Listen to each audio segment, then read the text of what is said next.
10 படம் எடுத்தா 8 படம் வெற்றி. இப்ப அப்படி இல்லை. இப்ப இன்சிடென்ட் பேஸ்டு கதையே இல்லை. ஏதாவது கிணத்துல விழுந்தா, மரத்துல விழுந்தா, ரேப் பண்ணா இப்படின்றது கதையே கற்பனையே இல்லை. இப்ப யாருக்கும் கதைகளே இல்லை. கதை தான் அஸ்திவாரம். அஸ்திவாரம் இல்லைன்னா ஆட்டம் கண்டு போயிடும். நான் 80 இயர்ஸ் எனக்கு அந்த காலத்துலேருந்தே பார்த்துட்டு இருக்கேன். அதனால கதைகளுக்கு இம்பார்ட்டன்ஸ் கொடுத்து there should be some entertainment, message to society இருந்தால் தான் இந்த படம் ஓடும். இப்போ வெறும் இந்த டெக்னாலஜியை வச்சுட்டு பண்ணுறது பெரிய விஷயம் கிடையாது.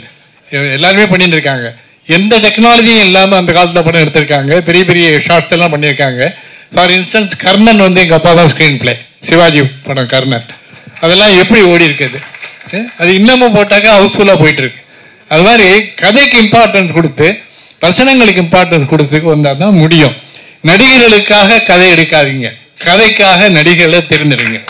That is very important. கோடி கோடியா கொடுத்து தெருக்கோடியில போகாதீங்க. தயாரிப்பாளர்கள் கோடி கோடியா கொடுக்காதீங்க, தேவையில்லை. நாடகத்துல எவ்வளவு பேர் இருக்காங்க, தேர்ந்தெடுங்க. சினிமா விமர்சகர் இயக்குனர் ராஜேஷ் ராஜாமணி அவர்களை மேடைக்கு அழைக்கிறோம்.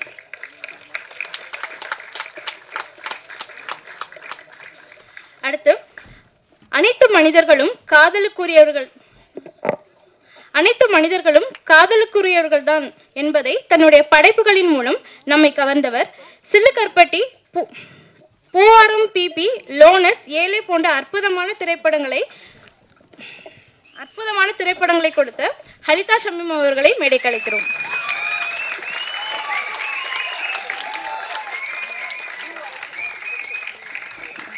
பூவரசம், பிபி.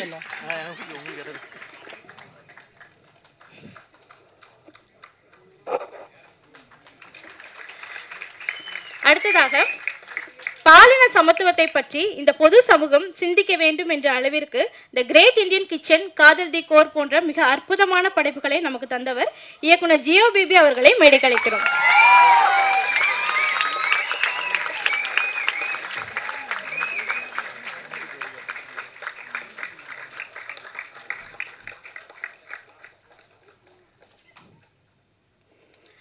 அடுத்ததாக வழக்கமாக இருக்கும் வரலாற்று திரைப்படங்களுக்கு அப்பால் ஒரு புதிய வரலாற்று கதை திருப்பத்தை யாத்திசை மூலம் நமக்கு கொடுத்த இயக்குனர் தரணி ராஜேந்திரன் அவர்களை மேடைக்கு அழைக்கிறோம்.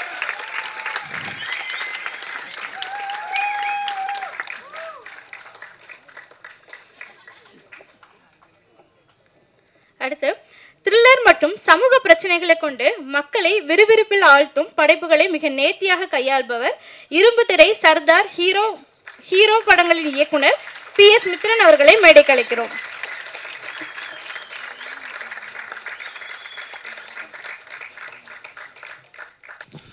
எல்லாருக்கும் வணக்கம். என் பேர் ராஜேஷ் ராஜமணி. உங்கள் சார்பில் இங்கே வந்திருக்க எல்லா இயக்குநர்களும் நானும் இன்னொரு முறை வரவேற்றுக்கிறேன். நம்ம டிஸ்கஷன் போகிறதுக்கு முன்னாடி எல்லாத்த பற்றி ஒரு சின்ன இன்ட்ரடக்ஷன் மாதிரி பண்ணிக்கிறேன். ஏன்னா எல்லாரோட படங்களும் நமக்கு சில தெரியாமல் இருக்கலாம். திரு ஜோபிபி அவர்கள் 2011 15 வரைக்கும் பல டிவி சிட்காமோட ஸ்கிரிப்ட் ரைட்டராக இருந்தார். 2016 அவரோட முதல் படம் 2 பெண்குட்டிகள் பண்ணார். அதுக்கப்புறம் Kunju Daivam, kilometres and kilometres, the great Indian kitchen, freedom ஃபைட்னு ஒரு ஆந்தாலஜியில் ஓல்ட் ஏஜ் ஹோம்னு ஒரு எபிசோட் இயக்குனார். அதுக்கப்புறம் ஸ்ரீதன்யா கேட்டரிங் சர்வீஸ், அப்புறம் காதல் தி கோர் கடைசியாக அவர் பண்ண படம். இது இல்லாமல் அவர் 2015 பல்வேறு கேரக்டர்ஸில் அவர் நடிக்கவும் செஞ்சுட்டு இருக்காரு. 2007 சீக்ரெட் மைண்ட் ஒரு ஷார்ட் ஃபிலிமோட ஸ்கிரிப்டும் அவர் எழுதியிருந்தார். ஹரிதா ஷமீம் 2011 பூவரசம் பிபி படம் பண்ணாங்க. அதுக்கப்புறம் சில்லுக்கற்பட்டி, ஏலே, புத்தம் புது காலை விடியாத ஆந்தாலஜியில் லோனஸ்னு ஒரு எபிசோட் இயக்குனாங்க. இப்போ அவங்களோட மின்மினியில படம் அடுத்தது வரப்போகுது. இது இல்லாமல் அவங்க ஒரு லிரிக்கல் ஷார்ட் ஃபிலிம் பிரேக்கப்னு கூட இயக்கியிருக்காங்க. திரு PS மித்ரன் 2018 இரும்புத்திரை படம் இயக்குனார். அதுக்கப்புறம் ஹீரோ மற்றும் சர்தார் படம் இயக்கியிருக்காரு. தரணி ராஜேந்திரன் 2018 ஞான செருக்குன்னு ஒரு படத்தை இயக்கிக்காரு. அதில் ஓவியர் வீரசந்தானம் இயக்கி அந்த படம் ஒரு 40 கண்ட்ரீஸில் போய் பல்வேறு ஃபெஸ்டிவல்ஸில் அவார்டு வாங்கின ஒரு படம். அதுக்கப்புறம் 2023 யாத்திசை படம் பண்ணார். இந்த கேள்வி 4 பேருக்கும் ஒரு பொதுவான ஒரு கேள்வியாக கேட்குறேன். இப்போ சினிமான்றது உலகம் முழுக்க சொல்கிறாங்க, இந்தியாவில் மட்டும் இல்லை, சினிமான்றது ஒரு டிகே ஆகிற ஒரு ஒரு ஒரு யங் ஆர்ட் ஃபார்ம் தான். 100 வருஷம் கூட இருக்குது. ஆனால் கூட இது சினிமான்றது ஒரு டிகே ஆகிட்டு இருக்கு. இது வந்துட்டு ஆல்மோஸ்ட் டிக்ளைனில் இருக்குன்னு ஒரு பரவலாக ஒரு பேச்சு இருக்குது. இது இல்லாமல் நம்ம வந்து இங்கே ஒரு ரைட் விங் கவர்மெண்ட் இந்தியாவில் மட்டும் இல்லை, உலகம் முழுக்க இருக்குது. அது நம்மளோட கல்ச்சர், நம்மளோட ஆர்ட் ஃபார்ம்ஸையும் பாதிச்சுட்டு இருக்கு. மூணாவதாக வந்துட்டு இப்போ வந்துட்டு சினிமாவை வந்துட்டு ஒரு தேட்டரில் போய் பார்க்குற ஒரு கல்ச்சர் ரொம்ப கம்மியாகிட்டே இருக்குது. ஏன்னா ஒரு மக்கள் ரொம்ப டிஸ்ட்ராக்டடாக இருக்காங்க, நிறையா அவென்யூஸ் இருக்குது. ஏதாவது படத்தை பார்த்தாலே கிரிஞ்சுன்றாங்க, இல்லை பூமருன்றாங்க, ஈஸியாக டிஸ்மிஸ் பண்ணிடுறாங்க. இந்த சமயத்தில் நீங்கள் 4 பேரும் சினிமா, ஒரு கண்டெம்பரரி சினிமா எப்படி இருக்குது அப்படின்னு உங்களோட பார்வையில் எப்படி நினைக்கிறீங்க? எல்லோருக்கும் வணக்கம்.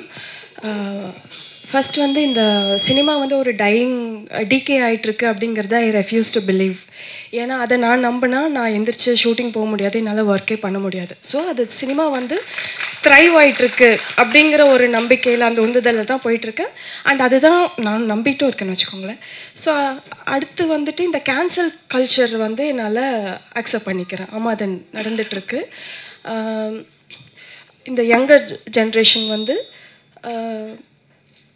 எப்படி சொல்கிறது, இப்போ ஏதாச்சும் ஒரு விஷயம் அவங்களுக்கு பிடிக்கலன்னா, ஒரு டேர்ன் ஆஃப் அந்த ஒரு ஹீரோயின் பேசுகிற டைலக்ட் பிடிக்கல ஒரு படத்தில், இல்லை ஹீரோயினோட அவுட் சைட் அவங்க ஆஃப் த ஃபிலிமில் இருக்க பர்சனாலிட்டி பிடிக்கலனாலோ, ஏதோ ஒரு சின்ன காரணத்துக்காக அந்த படத்தையே கேன்சல் பண்ணுற மாதிரியான சிச்சுவேஷன்ஸ் அமையுது.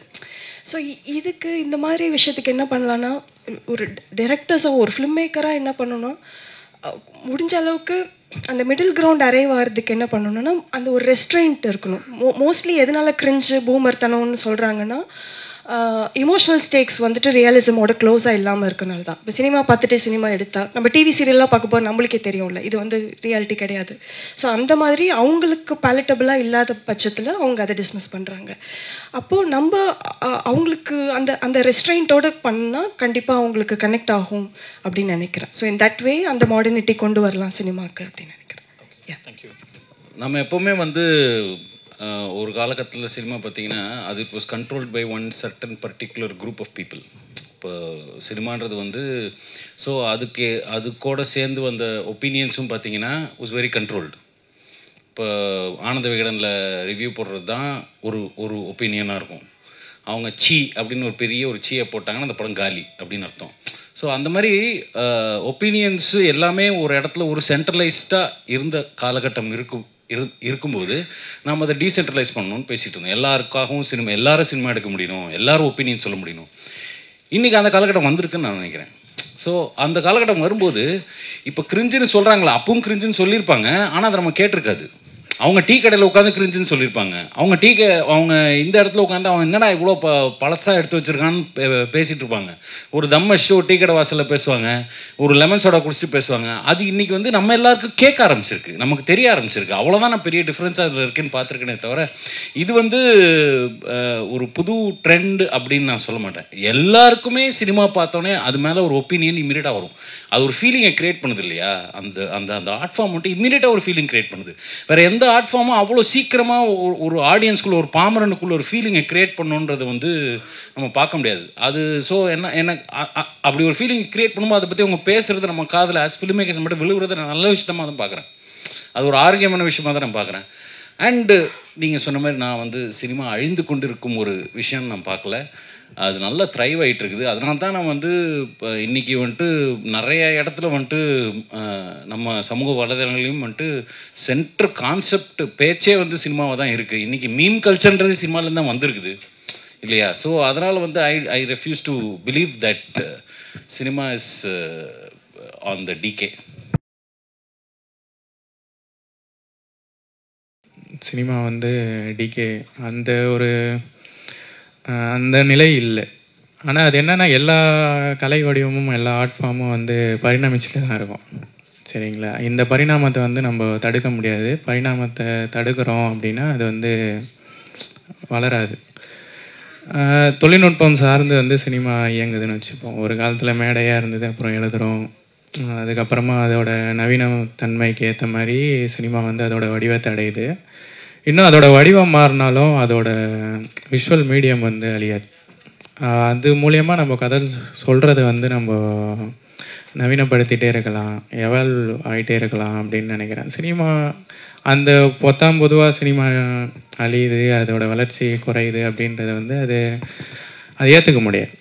எந்த சினிமா அழியுது, ஒரு 3 மணி நேரம் பார்க்குற இடத்துல வந்து நம்ம 2 மணி நேரம் பார்க்குறோம். ஆமாம், அது கண்டிப்பாக மாறிடுச்சுன்னு வச்சுக்கோங்களேன்.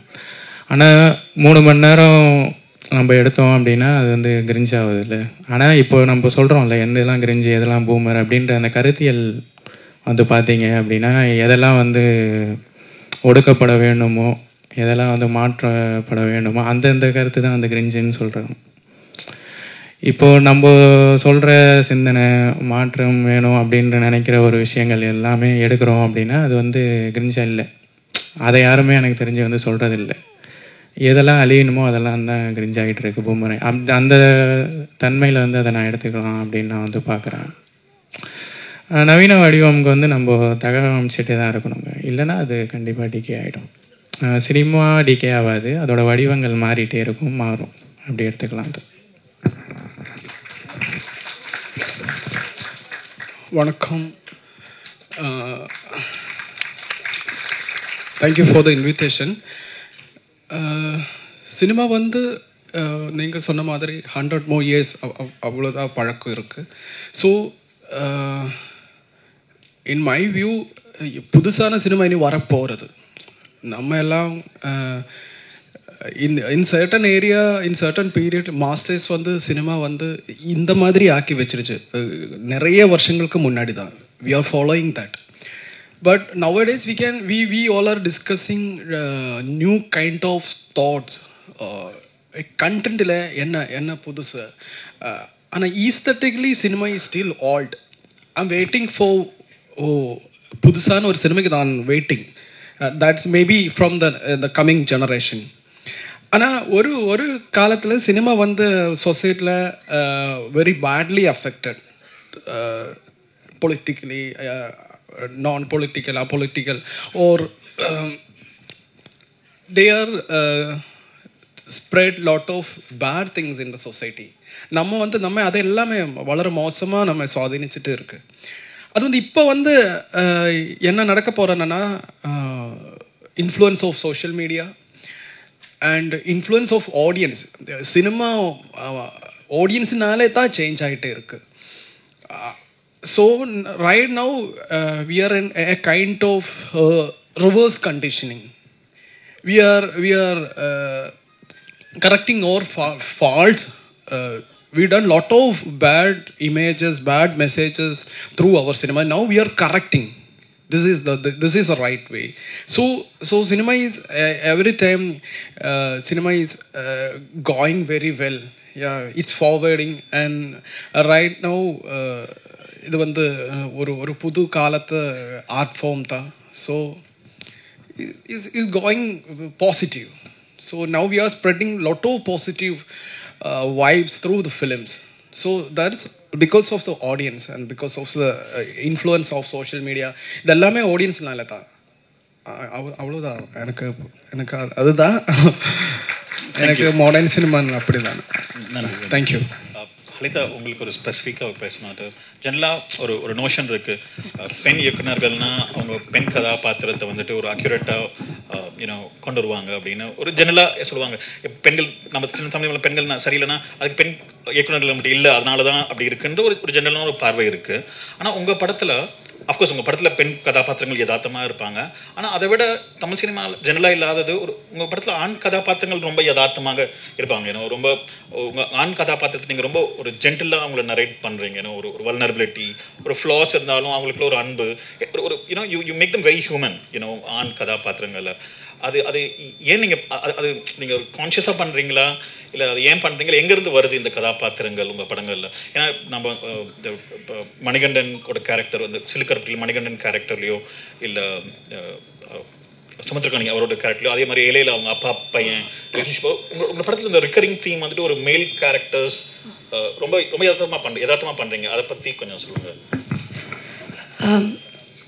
மேல் கேரக்டர்ஸ் நான் வந்து அதிகமாக ஏன்னா நான் மீடியா ஸ்டூடெண்ட்டாக இருக்கும்போதும் சரி, மேல் டாமினேட்டட் இண்டஸ்ட்ரியில் ஒர்க் பண்ணுறப்பையும் சரி, நிறையா மேலோட தான் நான் பழகிறதுக்கான வாய்ப்பு சந்தர்ப்பம் அமைஞ்சிருக்கு. எப்போ எனக்கு அவங்க இன்னொரு ஜெண்டர் மாதிரியே தெரியாது. ஒன்றா தான் இருப்போம். ஒன்லி டைம் எனக்கு வந்து ஒன்றா பேசிகிட்டே போவோம். ஏதாவது மாலில் தியேட்டர்ஸ்லாம் போகிறப்போ டக்குன்னு 2 ரோட்ஸ் டைவர்ஜ்டுங்கிற மாதிரி ரெஸ்ட் ரூம் வரப்போ தான் நான் இங்கே போகணும் அப்படிங்கிற ஒரு தாட்டே வரும். அந்த மாதிரி லைக் நான் ரொம்ப மேல் கூட பழகுனனால எனக்கு அவங்களோட வல்னரபிலிட்டி சென்சிபிலிட்டி எல்லாமே தெரிஞ்சு லைக் இட்ஸ் நாட் தட் நான் வந்து புதுசாக அவங்கக்கிட்ட பழகி ஒரு ஆணை நான் தெரிஞ்சுக்கிட்டு அவங்கள போர்ட்ரி பண்ணுறேன் அப்படின்னு எல்லாம் கூடவே எல்லாருமே ஒன்றா இருக்கிறனால எனக்கு அது எப்படி எனக்கு விமன் தெரியுதோ அந்த மாதிரி மென்னும் தெரியும். ஸோ அதான். தேங்க்யூ. மித்ரன், உங்களோட படங்களில் வந்துட்டு we see ஒரு marriage between technology and a social cos. அது உங்களோட ரிக்கரிங் தீமாக ஒரு நீங்கள் டெக்னாலஜியை உங்கள் படங்களை அடிக்கடி அதை நீங்கள் அது டெக்னாலஜியோட உங்கள் ஸ்டோரியில் மிக்ஸ் பண்ணுறீங்க. அது ஏன் பண்ணுறீங்க? அது எங்கேருந்து வருது? What inspires you about this marriage of social issues and technology in your films? நான் நேரில் பார்க்குறது, நான் அனுபவிக்கிறது, அவ்வளோதான் அதில் இருக்கக்கூடிய மேட்ரு. நான் ரொம்ப ப்ரீமெடிட்டேட்டிவாக வந்துட்டு டெக்னாலஜி பேஸ் பண்ணி ஒரு படம் பண்ணணும் அப்படிலாம் இல்லை. நான் ஒரு விஷயம் பார்க்குறேன், அந்த விஷயம் என்னை அஃபெக்ட் பண்ணுதுன்னா யாம் பெற்ற இன்பம் பெருகை வைகம் சொல்லி ஓகே எல்லாருக்கும் அதே விஷயத்த கொடுத்துருப்போம். நான் ஒரு விஷயத்தை பார்த்து பயப்படுறேன்னா ஓகே எல்லாரும் பயந்து சாவுங்க அப்படின்னு சொல்லி கொடுத்தது தான் ஐடியாவாக இருக்கே தவிர அது ப்ரீமெடிட்டேட்டடாக இப்படி தான் அப்படின்னு தெரில. இப்போ தான் நான் ஆக்சுவலாக வந்து 3 படம் பண்ணதுக்கப்புறம் தான் நிறைய பேர் சொல்ல தான் நான் இப்படி தான் படம் எடுக்கிறேன் போல இருக்குன்னு எனக்கே ஒரு ஃபீலிங் வருது. பட் மற்றபடி என்னென்னா எனிதிங் தட் அஃபெக்ட்ஸ் மீ அதுக்குள்ளே போகணும்னு ஒரு ஆர்வம் வரும், அதை வந்துட்டு வெளியில் காட்டணும் ஒரு ஆர்வம் வரும். அந்த ஒரு பாதை அதில் ஒரு சோஷியல் காசும் இருக்குல்ல, அதுதான் ரொம்ப க்யூரியஸாக இருந்தது. அது ஒரு எஜுகேஷன் பற்றி சொல்கிறீங்க இல்லை ஒரு ஆமாம் அது ஒரு பிளாஸ்டிக்ஸ் அதான் அது நான் அது தெரியல. அதான் நான் அது என்னையை பாதிச்சிருக்குன்றேன். அது என்னையை பாதிச்சது எல்லாருமே பாதிக்கும்ன்ற ஒரு ஃபீலிங் எனக்கு வரதுனால அது சோஷியல் காசாக மாறிடுது. நான் வந்து சமுதாயத்தை திருத்தணும், சமுதாயத்துக்கு இப்படி பண்ணணும் அப்படின்னு நான் யோசிக்கிறதே கிடையாது. ஏன்னா நாம் ஃபஸ்ட்டு திருந்தணும், நானே திருந்த மாட்டேன், அப்புறம் இப்படி சமுதாயம் திருந்தோம், அது வாய்ப்பே கிடையாது. ஸோ எனக்கு நடக்கக்கூடிய ஒரு பாதிப்பு, அதாவது இப்போ நான் வந்து ஆக்சுவலாக வந்துட்டு ஹலிதாவோட ஃபஸ்ட்டு படத்தோட எடிட்டர் சத்யராஜ் அவரும் நானும் உட்காந்து ஒரு சாதாரணமாக உட்காந்து பேசிட்டு இருக்கும்போது ஒரு அக்கௌண்ட்லேருந்து டிடிங் அப்படின்னு ஒரு மெசேஜ் வந்துச்சு, 40,000 ரூபா போயிடுச்சு அப்படின்னு. அப்புறம் பேங்க்குக்கு போய் பார்த்தா ரொம்ப சாதாரணமாக அந்த விஷயத்தை டீல் பண்ணாங்க. அந்த டிடிங்கில் ஆரம்பித்த உடனே எனக்கு அதுதான் படம் அப்படின்னு எனக்கு ஃபிக்ஸ் ஆச்சு. அந்த பயம் கிரியேட் ஆச்சுல்ல. நான் சும்மா அப்படி உட்காந்து டிடிங்கிறேன் என் அக்கௌண்ட்லேருந்து பணம் காணாம போயிடும்னா அது எனக்கு ஒரு ஃபியரை உருவாக்குச்சுல்ல. அந்த ஃபீலிங் தான் என்னோடய ஃபஸ்ட் படமாக மாறிச்சு. அந்த மாதிரி ஒவ்வொரு ஃபீலிங்கை வந்து நான் பிடிச்சி வச்சுக்குவேன், அதை அப்படியே கொடுத்துருவேன். ஓகே நீங்களும் வச்சுக்கோங்க, அதை வச்சு என்ன பண்ணுறது நீங்கள் முடிவு பண்ணிக்கோங்க, ஆனால் இந்த ஃபீலிங் இருக்குது அப்படின்றத நான் கொடுத்துருவேன். அதுதான் அது சோஷியல் காசாக மாறிடுது இந்த எண்ட். அவ்வளோதான். நன்றி. தரணி, உங்களோட ஜெனரலாக ஃபஸ்ட் படம் பண்ணோன்னா எல்லாரும் ஒரு சேஃபான ஒரு சின்ன படமாக பண்ணுவாங்க, இல்லை ஒரு அர்பன் மிடில் கிளாஸில் தான் உங்களோட செட்டப் வச்சுப்பாங்க. ஆனால் உங்களோட யாத்திசை பார்த்துருக்கோம், உங்களோட இன்னொரு படத்தோட ப்ரொமோஷனும் பார்த்துருக்கோம். ரெண்டுலேயுமே என்ன தெரியுதுன்னா ஒரு நீங்கள் ஒரு தமிழ் சொசைட்டியை ஒரு ரிஃப்ளெக்ட் பண்ணுறீங்க. ஒரு தமிழ் கல்ச்சரை வந்துட்டு உங்கள் படத்தில் வந்து டாக்குமெண்ட் பண்ணி அதுக்கு ஒரு கமெண்ட்ரியும் இருக்குது உங்கள் படத்தில் அதை பற்றி. அதே சமயம் உங்கள் படங்கள் வந்துட்டு அந்த தீம் வந்துட்டு ஒரு இன்டர்நேஷ்னல் அப்பீலும் இருக்குது. இந்த appeal to Tamil sensibility and international sensibility, இது ரெண்டும் நீங்கள் ஒரு டெலிபரேட்டாக பண்ணுறீங்களா? அது எப்படி உங்கள் கதைகளை மறுபடியும் வருது? இல்லை, நான் அப்படி பார்க்கல என்னோட படத்தை. இப்போ யாத்திசை எடுத்துக்கிட்டீங்க அப்படின்னா அது வந்து மன்னர்களை க்ளோரிஃபை பண்ணாது, அதுதான் அதோட ஒன்லைன். அரசை வந்து அரசை வந்து அது வந்து கொண்டாடாது. இப்போ அரசனை கொண்டாடுது அப்படின்னா அது வந்து அதிகாரத்தை கொண்டாடுதுன்னு அர்த்தம். அதிகாரத்தை கொண்டாடுதுன்னா அது முதலாளித்துவத்தை கொண்டாடுதுன்னு அர்த்தம். அதுக்கு எதிரானது தான் யாத்திசை. இது வந்து ஒரு குளோபல் தாட். இது இங்கேயும் இருக்குது, வடக்குலேயும் இருக்குது, மேற்குலேயும் இருக்குது, எல்லா இடத்துலையுமே இருக்குல்ல. இப்போ இதை தான் சொல்கிறேன். இப்போது அதை என் சமூகத்தில் தான் நான் சொல்ல முடியும். என்னை சுற்றி என்ன நடக்குது அங்கே தான் நான் படம் பண்ண முடியும், அவ்வளோதான். ஆனால் இந்த தாட்டை நீங்கள் வந்து எங்கே வேணாலும் எடுத்து போய் வச்சுக்கலாம். எதுக்கு எதிராக நம்ம வந்து நான் சொல்கிறேன்னு நினச்சது தான் யாத்திசை. அதை நான் கற்றுக்கிட்ட லாங்குவேஜ் வழியாக சொல்கிறாங்க. ஒன்று, இது பண்ணும்போது இந்த பட்ஜெட்டில் இந்த படமே பண்ண முடியாதுன்னு சொன்னாங்க. அது ஏன் பண்ண முடியாது அப்படின்ட்டு எனக்கு ஒரு அறிவு இருக்கும்ல. அதை மூலியமாக வந்து என்னோடய குழுவோடு நான் வந்து வேலை பார்த்து அதை பண்ண முடியும்னு சாத்தியப்படுத்துகிறோம். அப்போ அது நவீனமாகிடுது, அவ்வளோதான். அது ஒரு முயற்சி தான், அது வெற்றி அடைஞ்சிருக்கு, அவ்வளோ. இந்த இன்டர்நேஷனல் அப்பீலும் நீங்க வந்துட்டு ஒரு டெலிபரேட்டா யோசிக்கிறீங்களா? ஏன்னா ஒரு ஒரு ஒரு உலக அங்கீகாரம் இல்லை, அதுதான் அது மோர் ரீஜன் மோர் இன்டர்நேஷ்னல் வரும்ல, அவ்வளோதான். இப்போ ஒன்றும் இல்லைங்க, அந்த காலத்தில் பெண்களுக்கு வந்து உடை இல்லை. இதை வந்து நான் காட்டணும், நான் வந்து மேலே கச்சை கட்டிட்டேன் அப்படின்னா வந்து அது தப்பு. ஆனால் மார்பகத்தோட நம்மளால் படம் பண்ண முடியாதுல்ல, யதார்த்தத்தில் சென்சாரை தாண்டி வர முடியாது. அப்போ நான் வந்து சிற்பங்களை பார்க்குறேன், அப்போ நம்ம துணிக்கு பதில் வந்து நகை தான் போட்டிருக்காங்க. இப்போ நகையால் நான் மேலே மார்பத்தை வந்து மறைச்சிட்றேன். இது வந்து ஒரு இன்டர்நேஷ்னலாக இருக்குல்ல, இது வந்து ரொம்ப நம்மளோட யதார்த்தத்தோடு இருக்குது. அது பார்க்கும்போது வந்து அந்த வடிவமைப்பு வந்து புதுசாக இருக்கும்போது இன்டர்நேஷ்னலாக இருக்குது. அப்படி தான் அது வருது. நன்றி. So, in Tamil culture, we have this thing called Agam and Puram. Agam is what we talk about romance, or interpersonal relationships, romance. வீட்டுக்குள்ள நடக்கிறதெல்லாம் அகம், வீட்டுக்கு வெளியே நடக்கிறதெல்லாம் புறம். Politics, war, so army, இதெல்லாம் புறம் இருப்பாங்க. But something that we see, in Tamil cinema கூட பார்த்தீங்கன்னா எல்லா அரசியல் படங்களும் வீட்டுக்கு வெளியே தான் நடக்குது. பட் உங்க படங்கள்ல தான் அரசியலை வீட்டுக்குள்ள எடுத்துட்டு வந்துட்டீங்க. இது எப்படி? ஏன்னா உங்க படங்கள்ல எல்லா அரசியலுமே வீட்டில் தான் நடக்குது. அதை நீங்க எப்படி how did you conceive it and why did you choose to tell these stories? அது நிஜமா அப்படிதான் இருக்கு. இது எல்லாமே ஆரம்பம் வீட்டுக்குள்ளன்னு தான், அங்கதான் இது நடக்கிறது. எதுக்கு நம்ம உலகத்துல யுத்தம் இருக்கிறது? Because of family. வீட்டுக்குள்ள யுத்தம் இருக்கு, அதுதான். அது சிஸ்டத்துக்கு அந்த I am not against family. நான் வந்து ஃபேமிலி வந்து வேண்டாம் அப்படியே சொல்லாது. But we have to reconstruct it, we have to redesign it. So இது வந்து எப்போவுமே குடும்பம் வீட்டுக்குள்ள ஆகும், அங்கே தான் எல்லாமே ஆரம்பிக்கிறது. அங்கே தான் இப்போ வந்து ஒரு குழந்தை, ஒரு சின்ன வயசு குழந்தை வீண் இருந்தால் நம்ம என்ன பண்ண போகிறேன், அந்த இடத்துல இப்போ இங்கே தட்டிச்சா இங்கே தான் நம்ம அடி கொடுக்கறது. So we are starting violence like that. So then they are going to school. எங்கேயும் இந்த அடி இடி அது எல்லாமே நடந்துகிட்டே இருக்கு. எப்போதும் வயலன்ஸ் தான். ஏதாவது ஒரு தப்பு நடந்துச்சா அதுக்கு பதில்னா வயலன்ஸ் தான்.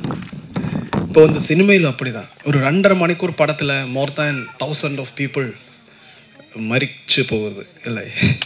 ஸோ அப்படிதான் நம்ம வாழ்ந்துகிட்டே இருக்கு.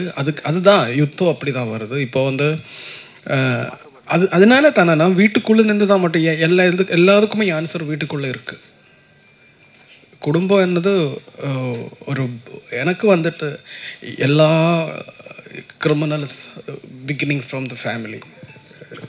We are creating criminals inside the family. So அதுதான் அந்த மாதிரி தான் என்ன படம் பண்ண போதும் அந்த ஃபேமிலிக்குள்ளே தான் வரும்.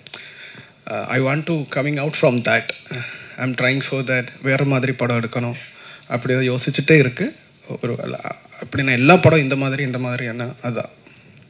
So there is no realization. நம்ம வந்து இதுக்கு ரீகரெக்ட் பண்ணணும் ஒரு நம்ம எஜுகேஷன் சிஸ்டத்தில் அதில் ஒன்றுமே இல்லை. நம்ம இந்த மாதிரி தான் வாழ்ந்துட்டு இருக்கு காலங்களாய். நம்ம இப்போவும் அப்படி தான் போகிறேன். எங்கே நமக்கு வந்து நமக்கு கிட்ட ஒரு சேஞ்ச் எப்போ வரப்போகுது, எப்படி வரப்போகுது எனக்கே தெரியல. நம்ம கிட்ஸும் இப்படி தான், என் கிட்ஸும் இப்படி தான் படிக்க போகுது. அவங்க ஸ்கூலுக்கு எத்தும்போது அவங்ககிட்ட டீச்சர்ஸ் அடிக்காது. அவங்களும் not happy in the school. Most of the students not happy in houses also. So இதனால நம்ம யுத்தம் இதுக்கு பதில் தான் நான் என்ன பண்ண முடியும், அதுதான். அதனால படம்லாம் அப்படியே இருக்குது. Do you think that the politics starts from home? Yes, and definitely. that influences the outside definitely. world? We are creating criminals. We are creating war-loved peoples inside the family. அதனால தான் உங்களுக்கு அது ஏதாவது டவுட் இருக்கா? இல்ல நம்ம not questioning. அப்படிதான் நம்ம தான் இந்த எல்லா கிரிமினல்ஸ்லையும் நம்ம வீட்டில் இருந்து அது இருந்தா இதெல்லாம் செட் பண்ணது. அதான் நான் ஏன் கேட்டேன்னா, ஒரு கென் லோச்னு ஒரு இங்கிலீஷ் ஃபில்ம் மேக்கர் இருக்காரு. அவர் சொல்லுவாரு the social structure தான் ஃபேமிலியை அஃபெக்ட் பண்ணுது அப்படின்னு. அப்படிதான். So I was very curious to know உங்களோட இது இங்க ஒரு டிரான்சாக்ஷன் இருக்கு. ஓகே, இங்கேருந்து அங்கே கொடுக்குறது, அங்கேருந்து இங்கேருந்து எடுக்குது. இப்போ வந்து காதல், ஐ திங்க் நீங்கள் கொஞ்சம் பீப்புள்ஸ் பார்த்ததுனால காதல், they all are innocent people. வந்து அந்த மம்முக்கா கேரக்டர், அவங்களோட partner, wife, what is wrong for them? It's by society. If I divorced, she lived almost 20 years with his husband. So why she can't do the very beginning time? So she can't, only because of constructed family system, the social system. So they are suffering. There are innocent people suffering from due to this reason. So these both are interconnected, family, society. நன்றி. Thank you. நன்றி. ஹலிதா, இப்போ உங்கள் படங்களில் வந்து ஐ மீன் ஜென்ரலாக தமிழ் சினிமாவில் இப்போ வந்துட்டு ஒரு படம் பண்ணணும், ஒரு பெரிய ஹீரோ இருக்கணும், பெரிய ஹீரோ இருந்தால் தான் தேட்டருக்கு மக்கள் வராங்கன்ற ஒரு அபிப்பிராயம் இருக்குது. தேட்டரில் வந்தாலும் ஒரு ஹைப்பர் வயலன்ஸ் இருக்கிற ஒரு ஸ்டேட்டில் நம்ம இருக்கோம். யாராவது சுட்டுகிட்டே இருக்காங்க, இல்லைன்னா குத்திட்டே இருக்காங்க, நம்ம மேலே 2 குண்டு விழுந்துருமோன்னு பயமாக இருக்குது படத்துக்கு போனால். இப்போ உங்கள் படங்களை பார்த்தீங்கன்னா நீங்கள் வந்து பூவரசம் பிபியில் வந்து குழந்தைங்கள் மூலியமாக உலகத்தை பார்க்குற ஒரு படமாக இருந்துச்சு. திருப்பி இப்போ நீங்கள் உங்களோட வரப்போகிற மின்மினி படத்துலையும் குழந்தைகள் வந்து டீனேஜர்ஸ் ஆகிற வரைக்கும் நீங்கள் 2மே ஷூட் பண்ணியிருக்கீங்க. உங்கள் படங்களை நீங்கள் பெரிய ஸ்டார்ஸ் தேடி போகிற மாதிரி இல்லை. இந்த தைரியம் எப்படி வருது? How to make it possible? இந்த மார்க்கெட் கூட நீங்கள் எப்படி நெகோஷியேட் பண்ணுறீங்க உங்களோட கதைகள் சொல்கிறதுக்கு? மார்க்கெட் கூட நெகோஷியேட் பண்ணுறதை பற்றி நான் சொல்கிறேன். அதுக்கு முன்னாடி என்னோடய படங்கள் எல்லாமே லார்ஜ்லி ஏபொலிட்டிக்கல் இன் நேச்சராக இருந்திருக்கு. அப்படிங்கும்போது இந்த இடத்துல தலித் ஹிஸ்ட்ரி மந்த் கொண்டாடுற இடத்துல எனக்கு இன்னைக்கு இங்கே ஒரு இருக்குன்னா அதுக்கு காரணம் வந்து நான் இது வரைக்கும் தப்பான கருத்துக்களை போதிக்கலைன்னு நினைக்கிறேன். ஸோ அதுதான் வந்து நான் என்னை இங்கே கொண்டு வந்திருக்கேன்னு நினைக்கிறேன். ஸோ இந்த கால சூழ்நிலையில் இது பண்ணுறதே சேலஞ்சிங்காக இருக்குன்னு ஃபீல் பண்ணுறேன். So coming to your question வந்து எனக்கு ஹியூமன் ட்ராமா ரொம்ப பிடிக்கும். பூவரசம் பிபிலே வந்து நான் அப்போ ரொம்ப ஃபர்ஸ்ட் படம் இளங்கன்று பயமறியாதுங்கிற மாதிரி நிறைய ஃபியர்ஸ்ஃபுல்லாக நிறைய ஐடியாஸ். உங்களுக்கு நீங்கள் பூவரசம் பிபி பார்த்துருக்கீங்க, அதிலே நிறைய விஷயங்கள் சொல்லியிருப்பேன். ஸோ அதில் வந்துட்டு ஒரு கம்யூனல் விஷயம் ரைட்ஸ் காமிக்கிறது, ஏன்னா குழந்தைங்க மேலே இருக்க வயலன்ஸ் பற்றி சார்லாம் பேசும்போது அதுலேயுமே வந்து நம்ம வந்து ஒரு அனிமேஷனாக அதை நான் பண்ணியிருந்திருப்பேன். ஸோ அப்போ வந்து ஒரு பெரிய டைரக்டர் அந்த படம் ரிலீஸ் பண்ணுறதா இருந்தார். அப்போ என்ன ஆச்சுன்னா அவருக்கு இன்வெஸ்ட் பண்ணுறவங்க எல்லாருமே வந்து அந்த பிட் மட்டும் இல்லாமல் இருந்தால் படத்தை ரிலீஸ் பண்ணலாம் அப்படின்னு சொல்லியிருந்தாங்க. ஸோ அப்போ நம்ம அது காம்ப்ரமைஸ்க்கே போகலை. மேபி லைக் அது காம்ப்ரமைஸ் நான் போயிருந்தேன்னா அந்த படங்கள் இன்னைக்கு ஒரு பெரிய ஒரு ஸ்பாட்லைட்டுக்கு வந்திருக்கும், அப்போவே அதுக்கான உரிய ரெகக்னேஷன் கிடைச்சிருக்கும்னு எனக்கு இப்போ தோணுது. பட் இந்த டெசிஷன் எல்லாமே இல்லை. ஸோ இப்போ ஒரு பூவரசம் பிபி ஒரு தோல்வி படம் ஆனதுலேருந்து அந்த இடத்துல நான் மின்மினிக்கான விதையை போடுறேன். ஓகே, ஸோ அந்த இடம் தான் எனக்கு கரேஜியஸான மூவ்னு நினைக்கிறேன். அதுக்கு தான் நான் வந்து சைன் அப் ஆயிருந்தேன். பட் இவென்ச்சுவலாக இவ்வளோ வருஷங்களில் இன்னுமே வந்து சேலஞ்சிங் நிறைய அப்ஸ் அண்ட் டவுன்ஸ் பார்த்துட்டேன். அப்ஸ் அண்ட் டவுன்ஸ் எதுன்னு சொல்லணும்னா நான் அதுக்கப்புறம் பண்ண சில்லு கருப்பட்டி ஆகட்டும், ஏழை ஆகட்டும், எனக்கு ஓடிடியில் ஒரு நல்ல ஒரு த்ரோன் அமைச்சு கொடுத்துச்சுன்னே சொல்லலாம். நான் ரொம்ப எல்லாருமே அதுக்கு இவங்க படம்னா இவ்வளோ இதுக்கு வாங்கிக்கலாங்கிற ஒரு ஷியோரிட்டி அந்த மாதிரிலாம் இருந்தது. ஸோ இந்த ரொம்ப ஒரு க்ளோரியஸான ஒரு விஷயங்கள் இருக்கிறப்போ நான் மின்மினி போகிறேன். அப்போ எனக்கு ஒரு தைரியம் இருக்குது, கண்டிப்பாக நம்ம படம். ஸோ மின்மினி முடிச்சுட்டு வரப்போ இங்கே சினாரியோ கொஞ்சம் மாறி இருக்குது ஓடிடி பிளாட்ஃபார்ம்ஸில். நம்ம என்ன இப்போ கார்பரேட்னா எப்போவுமே அது ஒரு அப்ஸ்கேலில் தானே போயிட்டுருக்கோம். திடீர்னு ஒரு டிப் மாதிரி வரும் அப்படின்னு நான் எதிர்பார்க்கல. இந்த பீன்ஸை ஸ்பெல் பண்ணணும்னா அதுதான் இப்போவுமே வந்து கஷ்டமாக இருக்குது. அது ஓடிடி சேல்ங்கிறது கஷ்டமாக இருக்குது. ஸோ அதுதான் நம்ம இப்போ பார்த்துக்கிட்டு இருக்கோம், இது பண்ணிகிட்ருக்கோம்.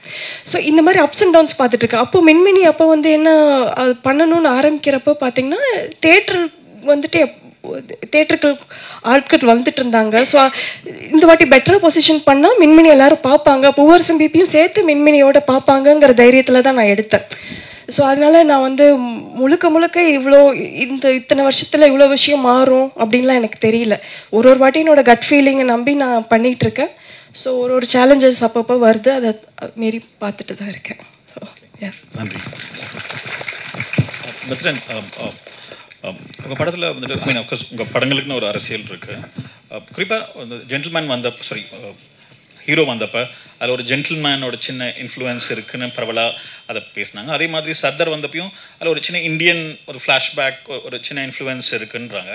இப்போ சங்கர் சாரோட படம் பார்த்தோன்னா அது ஒரு விஜிலாண்டி ஃபில்ம்ஸ். உங்கள் படம் அதுக்கும் சம்பந்தம் இல்லை, உங்கள் படம் அந்த அரசியல் இல்லை. இருந்தாலும் உங்களுக்கு மேபி சங்கர் சார் வந்துட்டு ஒரு பெரிய ஸ்பெக்டாக்கிள், ஒரு பெரிய பிளாக் பஸ்டர் ஃபிலிம்ஸ் பண்ணுறாரு. Is that some way influence for you or அதுலேருந்து ஏதாச்சும் எடுத்திருக்கீங்களா? அதை பற்றி உங்களோட ப்ராசஸ் பற்றி சொல்லுங்களேன். இல்லை, எனக்கு ஆக்சுவலாக வந்து ஒரு பெரிய பிளாக் பஸ்டர் படம் எடுக்கணும்னு ஆசை. ஆனால் அது எப்படி அச்சீவ் பண்ணுறதுன்னு எனக்கு இது வரைக்கும் தெரில. ஒரு நிஜமாவே. ஏன்னா பெரிய ஹிட்டு கொடுக்கணும் அப்படின்னு பயங்கர ஆசையாக இருக்கும். ஆனால் நம்மளோட ஆம்பிஷன்ஸே அதுக்கு ஒரு பெரிய முட்டுக்கட்டு போட்டுரும். இப்போ நம்ம டிஸ்கஷன் ரூமில் வந்து நம்ம வந்து ஓகே இது இது இது இது வந்து இந்த மாதிரி போனால் இந்த ரூட்டில் போனால் நம்ம ஒரு நல்ல பிளாக் பஸ்டர் படம் கொடுத்துடலாம், இது வந்துட்டு ஆடியன்ஸ் ஈஸியாக பேலட்டபிளான ஒரு ஃபார்மேட்டுக்குள்ளே போயிடும்னு நினச்சா நம்ம ஆம்பிஷன் இருக்கு இல்லையா, அது ஒரு பெரிய முட்டுக்கட்டையை போடும். அதனால் நான் என்ன பண்ணுவேன்னா, இது சில இந்த ஃபார்முலா விஷயங்கள்லாம் இருக்குல்ல, ஒரு பிளாக் பஸ்டர் படங்களுக்கு என்னென்ன தேவை அது யாராவது ஒருத்தர் எடுத்துக்கினாங்கன்னா அதை மட்டும் இங்கே வச்சுக்கலாம் அப்படின்னு வச்சுப்போம். அதுக்கப்புறம் நம்மளோட ஐடியாவை நோக்கி நம்ம இப்படி ட்ராவல் பண்ணி போயிட்டுருப்போம். ஆனால் படம் ரிலீஸ் ஆனதுக்கப்புறம் தெரியுது நம்ம என்ன வச்சோமோ அதெல்லாம் எல்லாம் காரி துப்பியிருப்பாங்க. என்னடா இதுதான்டா ஒர்க் அவுட் ஆகணும். நம்ம ஆம்பிஷன் அது நம்ம ஆம்பிஷனுக்கும் அந்த பேலட்டபிள் ஃபார்முக்கும் ரெண்டுத்துக்கும் நடுவில் நடக்கக்கூடிய ஒரு அதான் போராட்டம்னு சொல்லலாம், கன்ஃபியூஷன்னு சொல்லலாம். அதுக்கு ரெண்டுத்துக்கு நடுவில் தான் நான் கான்ஸ்டண்ட்டாக ட்ராவல் பண்ணிகிட்டே இருக்கேன். எனக்கு வந்துட்டு ஜட்மெண்ட் காலே எடுக்க கூடாது, இதை வச்சுக்கலாமா அதை வச்சுக்கலாமா, ரெண்டுமே நல்லா தானே இருக்கேன், இதுனா அவங்களுக்கு பிடிக்குதுனா நமக்கு பிடிக்கும், என்ன பண்ணலாம், இப்படியே ஓடிட்டு கடைசியில் அது ஒரு ஆத்திர ஒரு கால் சேத்திர ஒரு கால் மாதிரியே படம் பண்ணிகிட்டு இருக்கேன் அப்படின்னு எனக்கும் என்னோட படங்கள் மேலே என்னோட விமர்சனமே அதான். அது ஒரு ஆற்றுலையும் நீங்கள் சொன்ன மாதிரி ஃபுல்லாக சங்கர் படமும் இருக்காது, அது பயங்கரமான ஒரு அரசியல் பேசுகிற படமும் இருக்காது. சரி இங்கே ஒன்று அங்கே ஒன்று அப்படி ஒன்று இப்படி ஒன்று எப்படியோ தப்பிச்சு கிப்பிச்சு ஹிட் ஆயிடுச்சு அப்படின்றதுனால நம்ம ஓகே வண்டி ஓடிட்டு இருக்கு. பட் ஏதோ ஒரு கட்டத்தில் வந்து I think I should focus on what kind of films that I want to do. But அதுக்கான ஆப்பர்ச்சுனிட்டி வரும் அப்படின்னு நினச்சிட்டு அதுக்கு நான் வெயிட் பண்ணிருக்கிறேன், பார்ப்போம். பட் ஹவ் யூ இப்போ நீங்கள் இந்த எக்ஸ்பீரியன்ஸ் மூலியமா how you try to do something like அடுத்து நீங்கள் பண்ணும்போது how you what you learn from these? ஆத்துல ஒரு கால் அதான் ஆற்றுல ஒரு கால் சேத்துல ஒரு கால் வைக்க முடியாது. ஆனால் சேத்துல வச்சதுக்காக சில விஷயம் நமக்கு கிடைக்குது, ஆற்றுல வச்சதுக்காக சில விஷயம் கிடைக்குது. ரெண்டுமே நமக்கு வேணும் இப்போ வரைக்கும் தோணிட்டே இருக்கு. அதுதான் பிரச்சனை, எந்த காலை எடுக்கிறதுன்ற ஒரு ஒரு ஒரு ஒரு கன்ஃபியூஷன் ஓடிட்டு இருக்கு இல்லையா, அதில் தான் போயிட்டு இருக்கு. பாப்பா ஏதோ ஒரு காலை எடுத்துருவோம், பார்ப்போம். நன்றி தரணி. ஐ மீன் நம்ம போனதாக பேச சொன்னீங்க, உங்கள் படம் வந்துட்டு ஒரு பயங்கரமான பெரிய ஆம்பிஷன் உள்ள ஒரு படம். அது மாதிரி எல்லாருமே வந்து ஃபர்ஸ்ட் படம் சேஃபாக பண்ணிட்டு செகண்ட் படத்தில் தான் ஆம்பிஷியஸாக பண்ணணும்னு நினைப்பாங்க. நீங்கள் ஆரம்பத்துலேயும் பயங்கர ஆம்பிஷியஸாக ஒரு படம் பண்ணியிருக்கீங்க. அது ரொம்ப சின்ன ஒரு ரொம்ப ரெஸ்ட்ரிக்டட் பட்ஜெட்டில் பண்ணுறீங்க. அதை பண்ணுறதுக்கு உங்களுக்கு எப்படி தைரியம் வந்துச்சு? அதை எப்படி நீங்கள் அதை ஒன்று வந்துட்டு ஃபர்ஸ்ட் தைரியம் இருக்கணும், அப்புறம் பண்ணியும் காமிக்கணும். நீங்கள் ரெண்டும் பண்ணிட்டீங்க, அதை பற்றி ஷேர் பண்ணுங்களேன் ரெண்டுமே. இல்லை அதான் அடிப்படை வந்து அதை பண்ண முடியுன்ற எனக்கு புரிதல் இருந்ததுங்க. ஒன்றும் இல்லை, அது வந்து ஒரு இப்போ ஒரு பெரிய படம் வந்துச்சுன்னா அந்த சின்ன பசங்க வந்து ரீலாக அதை கிரியேட் பண்ணி பார்ப்பாங்கல்ல, அந்த மாதிரி வந்து சினிமா எனக்கு தெரிஞ்ச சினிமா மேலே எனக்கு வந்து அதீத நம்பிக்கை இருக்குது அப்படி சொல்லலாம். என்னோட ஆர்ட் மேலே வந்து எனக்கு வந்து ஒரு பெரிய நம்பிக்கை இருக்குது. என்னால் வந்து பெரிய விஷயத்தை வந்து ரீக்ரியேட் பண்ண முடியும் சின்ன இதில். யாத்திசை வந்து அப்படி தான் சாத்தியமாச்சு. அதே சமயத்தில் வந்து நான் இண்டிபெண்டன்ட் ஃபிலிம் மேக்கர், நான் வந்து யார்கிட்டையும் உதவியாளராக இருந்து நான் வரலை. எனக்கு நான் ஒரு பாதையில் போனேன் பார்த்தீங்களா, அது ரொம்ப புதுசாக இருந்தது. ப்ரொடக்ஷன் இல்லை, க்ரௌட் ஃபண்டில் பண்ணோம், நண்பர்கள்லாம் சேர்ந்து பண்ணோம். அப்படி தான் யாத்திசையுமே ஆரம்பிச்சது. ப்ரொடக்ஷன் ப்ரொடியூசரை தேடி போகிறதுக்கு முன்னாடி நாங்களே பண்ணலாம் நண்பர்களோட அப்படின்றதுல தான் அதோட தாட் இருந்தது. அப்புறமா ப்ரொடியூசர் வந்தார், அதோட தாட் பிடிச்சி ஒரு சின்ன லெவலில் இன்வெஸ்ட்மெண்ட் இருக்குன்ற மாதிரி என்னால் அந்த கான்செப்டை விட முடியல. அந்த பெரிய ஒரு விஷயத்தை வந்து எப்படி இந்த ரிவர்ஸ் ஒர்க் தான், அது ரிவர்ஸ் ப்ராசஸ். இப்போ 10 ரூபாய் இருக்குது அப்படின்னா அந்த 10 ரூபாய்க்குள்ளே எப்படி வேலை பார்க்கலாம் அப்படின்னு வந்து ரீஒர்க் பண்ணோம். அதுக்கான டீமை வந்து அமைச்சு என்ன மாதிரியே தாட் இருக்கிற ஒரு கேமராமேன், எடிட்டர், மியூசிக் டைரக்டர், காசை பிரதானமாக இல்லாமல் இது இந்த ஒரு முதல் படத்தை வந்து பெரிய உழைப்பாக மாற்றுறதுக்கான ஒரு விஷயமா யோசிக்கிற மாதிரியான நண்பர்கள் எல்லாருமே ஒன்றா சேர்ந்து அதை வடிவமைச்சோம். அதை எழுதமேதே அதை நான் யோசிக்கும் போதே அதை பண்ண முடியும் அப்படின்றது வந்து எனக்கு வந்து தெரியும். அதனால தான் அதை வந்து பண்ணோம். நிறைய சேலஞ்சஸ் இருந்தாலுமே அதை பிளான் பி இருக்கும், எப்படி பண்ணலாம் அடுத்தது எப்படி பண்ணலாம் அப்படின்னு சொல்லிட்டு அந்த திட்டமிடல் வந்து ரொம்ப தெளிவாக இருந்தது. அதே மாதிரி அதில் பயன்படுத்தின லாங்குவேஜை வந்து ரொம்ப முக்கியமாக சொல்லணும். ஏன்னா எனக்கே தெரியும் எல்லாருக்கும் புரியாது அப்படின்ட்டு, ஆனால் என்னோட யூஎஸ்பி வந்து அதுதான் எனக்கு தெரியும். அதுதான் என்ன இவ்வளோ தூரம் ஏதோ ஒன்று பேச வைக்கணும்ல. அதே மாதிரி அதில் இருக்கிற உண்மைத்தன்மையில் வந்து ரொம்ப தீவிரமாக இருந்தேன், இப்படி தான் இருக்கணும் அப்படின்னு சொல்லிட்டு. அதே மாதிரி வரலாற்று படங்கள் எல்லாமே சொன்ன விஷயத்துக்கு நேர் எதிராக இருக்கும் இந்த விஷயம். எல்லாருமே வந்து மன்னர் சார்ந்து போகும்போது நான் வந்து வாழ்வியல் சார்ந்து அந்த திரைக்கதை வந்து இருக்கும். அந்த மாதிரி எப்படி பண்ண முடியும் அப்படின்றது தான் அதோட சேலஞ்சாக இருந்தது. அதை பண்ணிட்டோம். ஆக்சுவலி அடுத்த கேள்வியாக வச்சுருந்தேன், நீங்கள் அதை பற்றி பேச சொல்லிட்டீங்க. உங்கள் படம் வந்தப்போ தான் மணிரத்னமோட பொன்னியின் செல்வன் வந்தது. அப்போ ஒரு விஷயம் அவர் இன்டர்வியூவில் சொல்லும் போது மணிரத்னம் சொல்லியிருந்தார், இந்த இது வந்து அந்த காலத்தில் நடக்கிற ஒரு பீரியட் படமாக இருந்தாலும் அங்கே உரையாடல் வந்துட்டு ரொம்ப ஒரு கண்டெம்பரரி லாங்குவேஜாக இருக்கும் அப்படின்னு தான் சொல்லியிருந்தாரு. அதே மாதிரி அவர் ரொம்ப பேச்சு தமிழில் தான் இருந்தது. ஆனால் உங்கள் படம் அப்படி அவ்வளோ ஈஸியான தமிழில் இல்லை. உங்கள் படம் வந்துட்டு ஒரு இன்னும் கொஞ்சம் பழைய தமிழுக்கு போய் இருந்தது. இது வந்து இது ஏற்கனவே நீங்கள் ஃபஸ்ட் படம் பண்ணுறீங்க, இதில் வந்துட்டு மணிரத்னம் பண்ணாதது கூட நீங்கள் பண்ணுறீங்க. அது வந்து ஒரு பெரிய ஒரு ஒரு ஒரு பெரிய ஜெயிண்ட் ஸ்டெப். அதை பண்ணுறதுக்கு உங்களுக்கு ஏன் பண்ணீங்க அதை? இல்லைங்க, நான் மணிரத்னம் இல்லை, நான் தரணி. அவர் பண்றத நான் பண்ணணும்னு நான் படம் பண்ண வரல. இல்ல அதான் எனக்கு புரியுது. அந்த சேஃப் பெட் அதுக்கு தான். இல்ல அது சேஃப் இல்லை, இதுதான் சேஃப் நான் நினைக்கிறேன். நான் சொல்றேன்ல, எது என்னோட படத்துக்கான யூஸ்ஃபுல். இது வந்து எல்லாருமே புதுசுங்க, எல்லா நடிகர்களுமே புதுசு, சரிங்களா? யாருமே தெரியாது, என்ன யாருன்னே தெரியாது, இண்டஸ்ட்ரிக்கு தெரியாது, ஏன்னா என்ன யாருக்கும் உதவியாளருமே கிடையாது. அப்போ என்னை எப்படி நான் தெரியப்படுத்த முடியும்? என்னோட ஆர்ட் மூலியமாக தான் நான் தெரியப்படுத்த முடியும். அதோட ரொம்ப ராவான வெர்ஷன் என்னன்றது தான் நான் தேடி போகிறேன். அந்த மாதிரி தான் அது ரீக்ரியேட்டே ஆச்சு. அதனால தான் நான் இந்த மேடையில் இருக்கேன்னு நம்புகிறேன். நான் திருப்பியுமே ஒரு மசாலா தன்மையுடைய எல்லாரும் சொல்கிற ஒரு வரலாற்று படங்களை எடுத்திருந்தா நான் 10/11 இருப்பேன்ல. நான் என்ன பண்ணணும்னு தெளிவாக முடிவு பண்ணி நான் பண்ணேன் அப்படின்னு நான் நினைக்கிறேன். அதுதான் அதோட அவுட்புட். நன்றி சார். தமிழ் இயக்குனர் ரஞ்சித் படம் பண்ணும்போது காலா கபாலி பண்ணதுக்கப்புறம் தான் ஹி பிகேம் நேஷனல் ஃபெனாமினன். அதுக்கு முன்னாடி படங்கள் நல்லா இருந்தால் கூட அது ஒரு தமிழ்நாட்டு வழியே தான் இருந்தது. ஒன்லி காலான் கபாலி டு பாஜித் to India across the world too. அதே மாதிரி நீங்கள் 2 இம்பார்ட்டன்ட் பொலிட்டிக்கல் படம் ரீசெண்ட் டைமில் பண்ணீங்க. ஒன்று கிரேட் இண்டியன் கிச்சன், அதில் பெரிய ஸ்டார் இல்லாதது. இன்னொன்று வந்துட்டு நீங்கள் வந்துட்டு காத்தலில் வந்துட்டு you have Mammootty, biggest Malayalam star. இது ரெண்டுக்கும் how did you feel the difference in making, like in terms of your freedom to tell உங்களோட அந்த அரசியலுக்கு ஃப்ரீடம் ஒன்று, இப்போ ஒரு ஸ்டார் இருந்தால் are there any compromises that you have to make? Like இது ரெண்டோட ஒரு கான்ட்ராஸ்ட் பண்ணால் உங்களோட எக்ஸ்பீரியன்ஸ் எப்படி இருந்ததுன்னு ஷேர் பண்ண முடியுமா? ரெண்டு படம் நான் அப்ரோச் பண்ணது சேம், எனக்கு உள்ள சேம் ஃபீலிங் தான் இருக்குது. ஆனால் எனக்கு what is the reason behind Great Indian Kitchen என்னென்னா, நான் என் வீட்டில் அடுக்கலையில் வேலை பார்க்குற ஒரு டைம் வந்துடுச்சு. So after my marriage I take a decision that இந்த மாதிரி வேலையெல்லாம் ஷேர் பண்ணிடலாம். அந்த decision making was easy and practical side was horrible. So I am frustrated, I am exhausted due to the inside the kitchen. So suddenly I take a decision that இந்த அடுக்களை வச்சு kitchen வச்சு ஒரு படம் பண்ணணும், கண்டிப்பாக பண்ணணும். I discuss with my partner. So ஒரு 1 வீக்கில் எனக்கு புரிஞ்சது என்னன்னா, பெண்களோட வாழ்க்கை வீட்டுக்குள்ளே இந்த மாதிரி தான். எனக்கு அது புரிந்தது என்னோட 37, 35 ஏஜில், 35, 36 ஏஜில் தான். ஸோ அப்போ நான் என் அம்மா, என் சிஸ்டர், என் பொண்ணு ஃப்ரெண்ட்ஸு அவங்க எல்லாம் பேசிட்டாங்க, what's happening inside your house, inside your mind. So எல்லா பொங்கலுடைய ஸ்டோரி வந்து ரொம்ப ரொம்ப சேட் ஸ்டோரிஸ் தான்.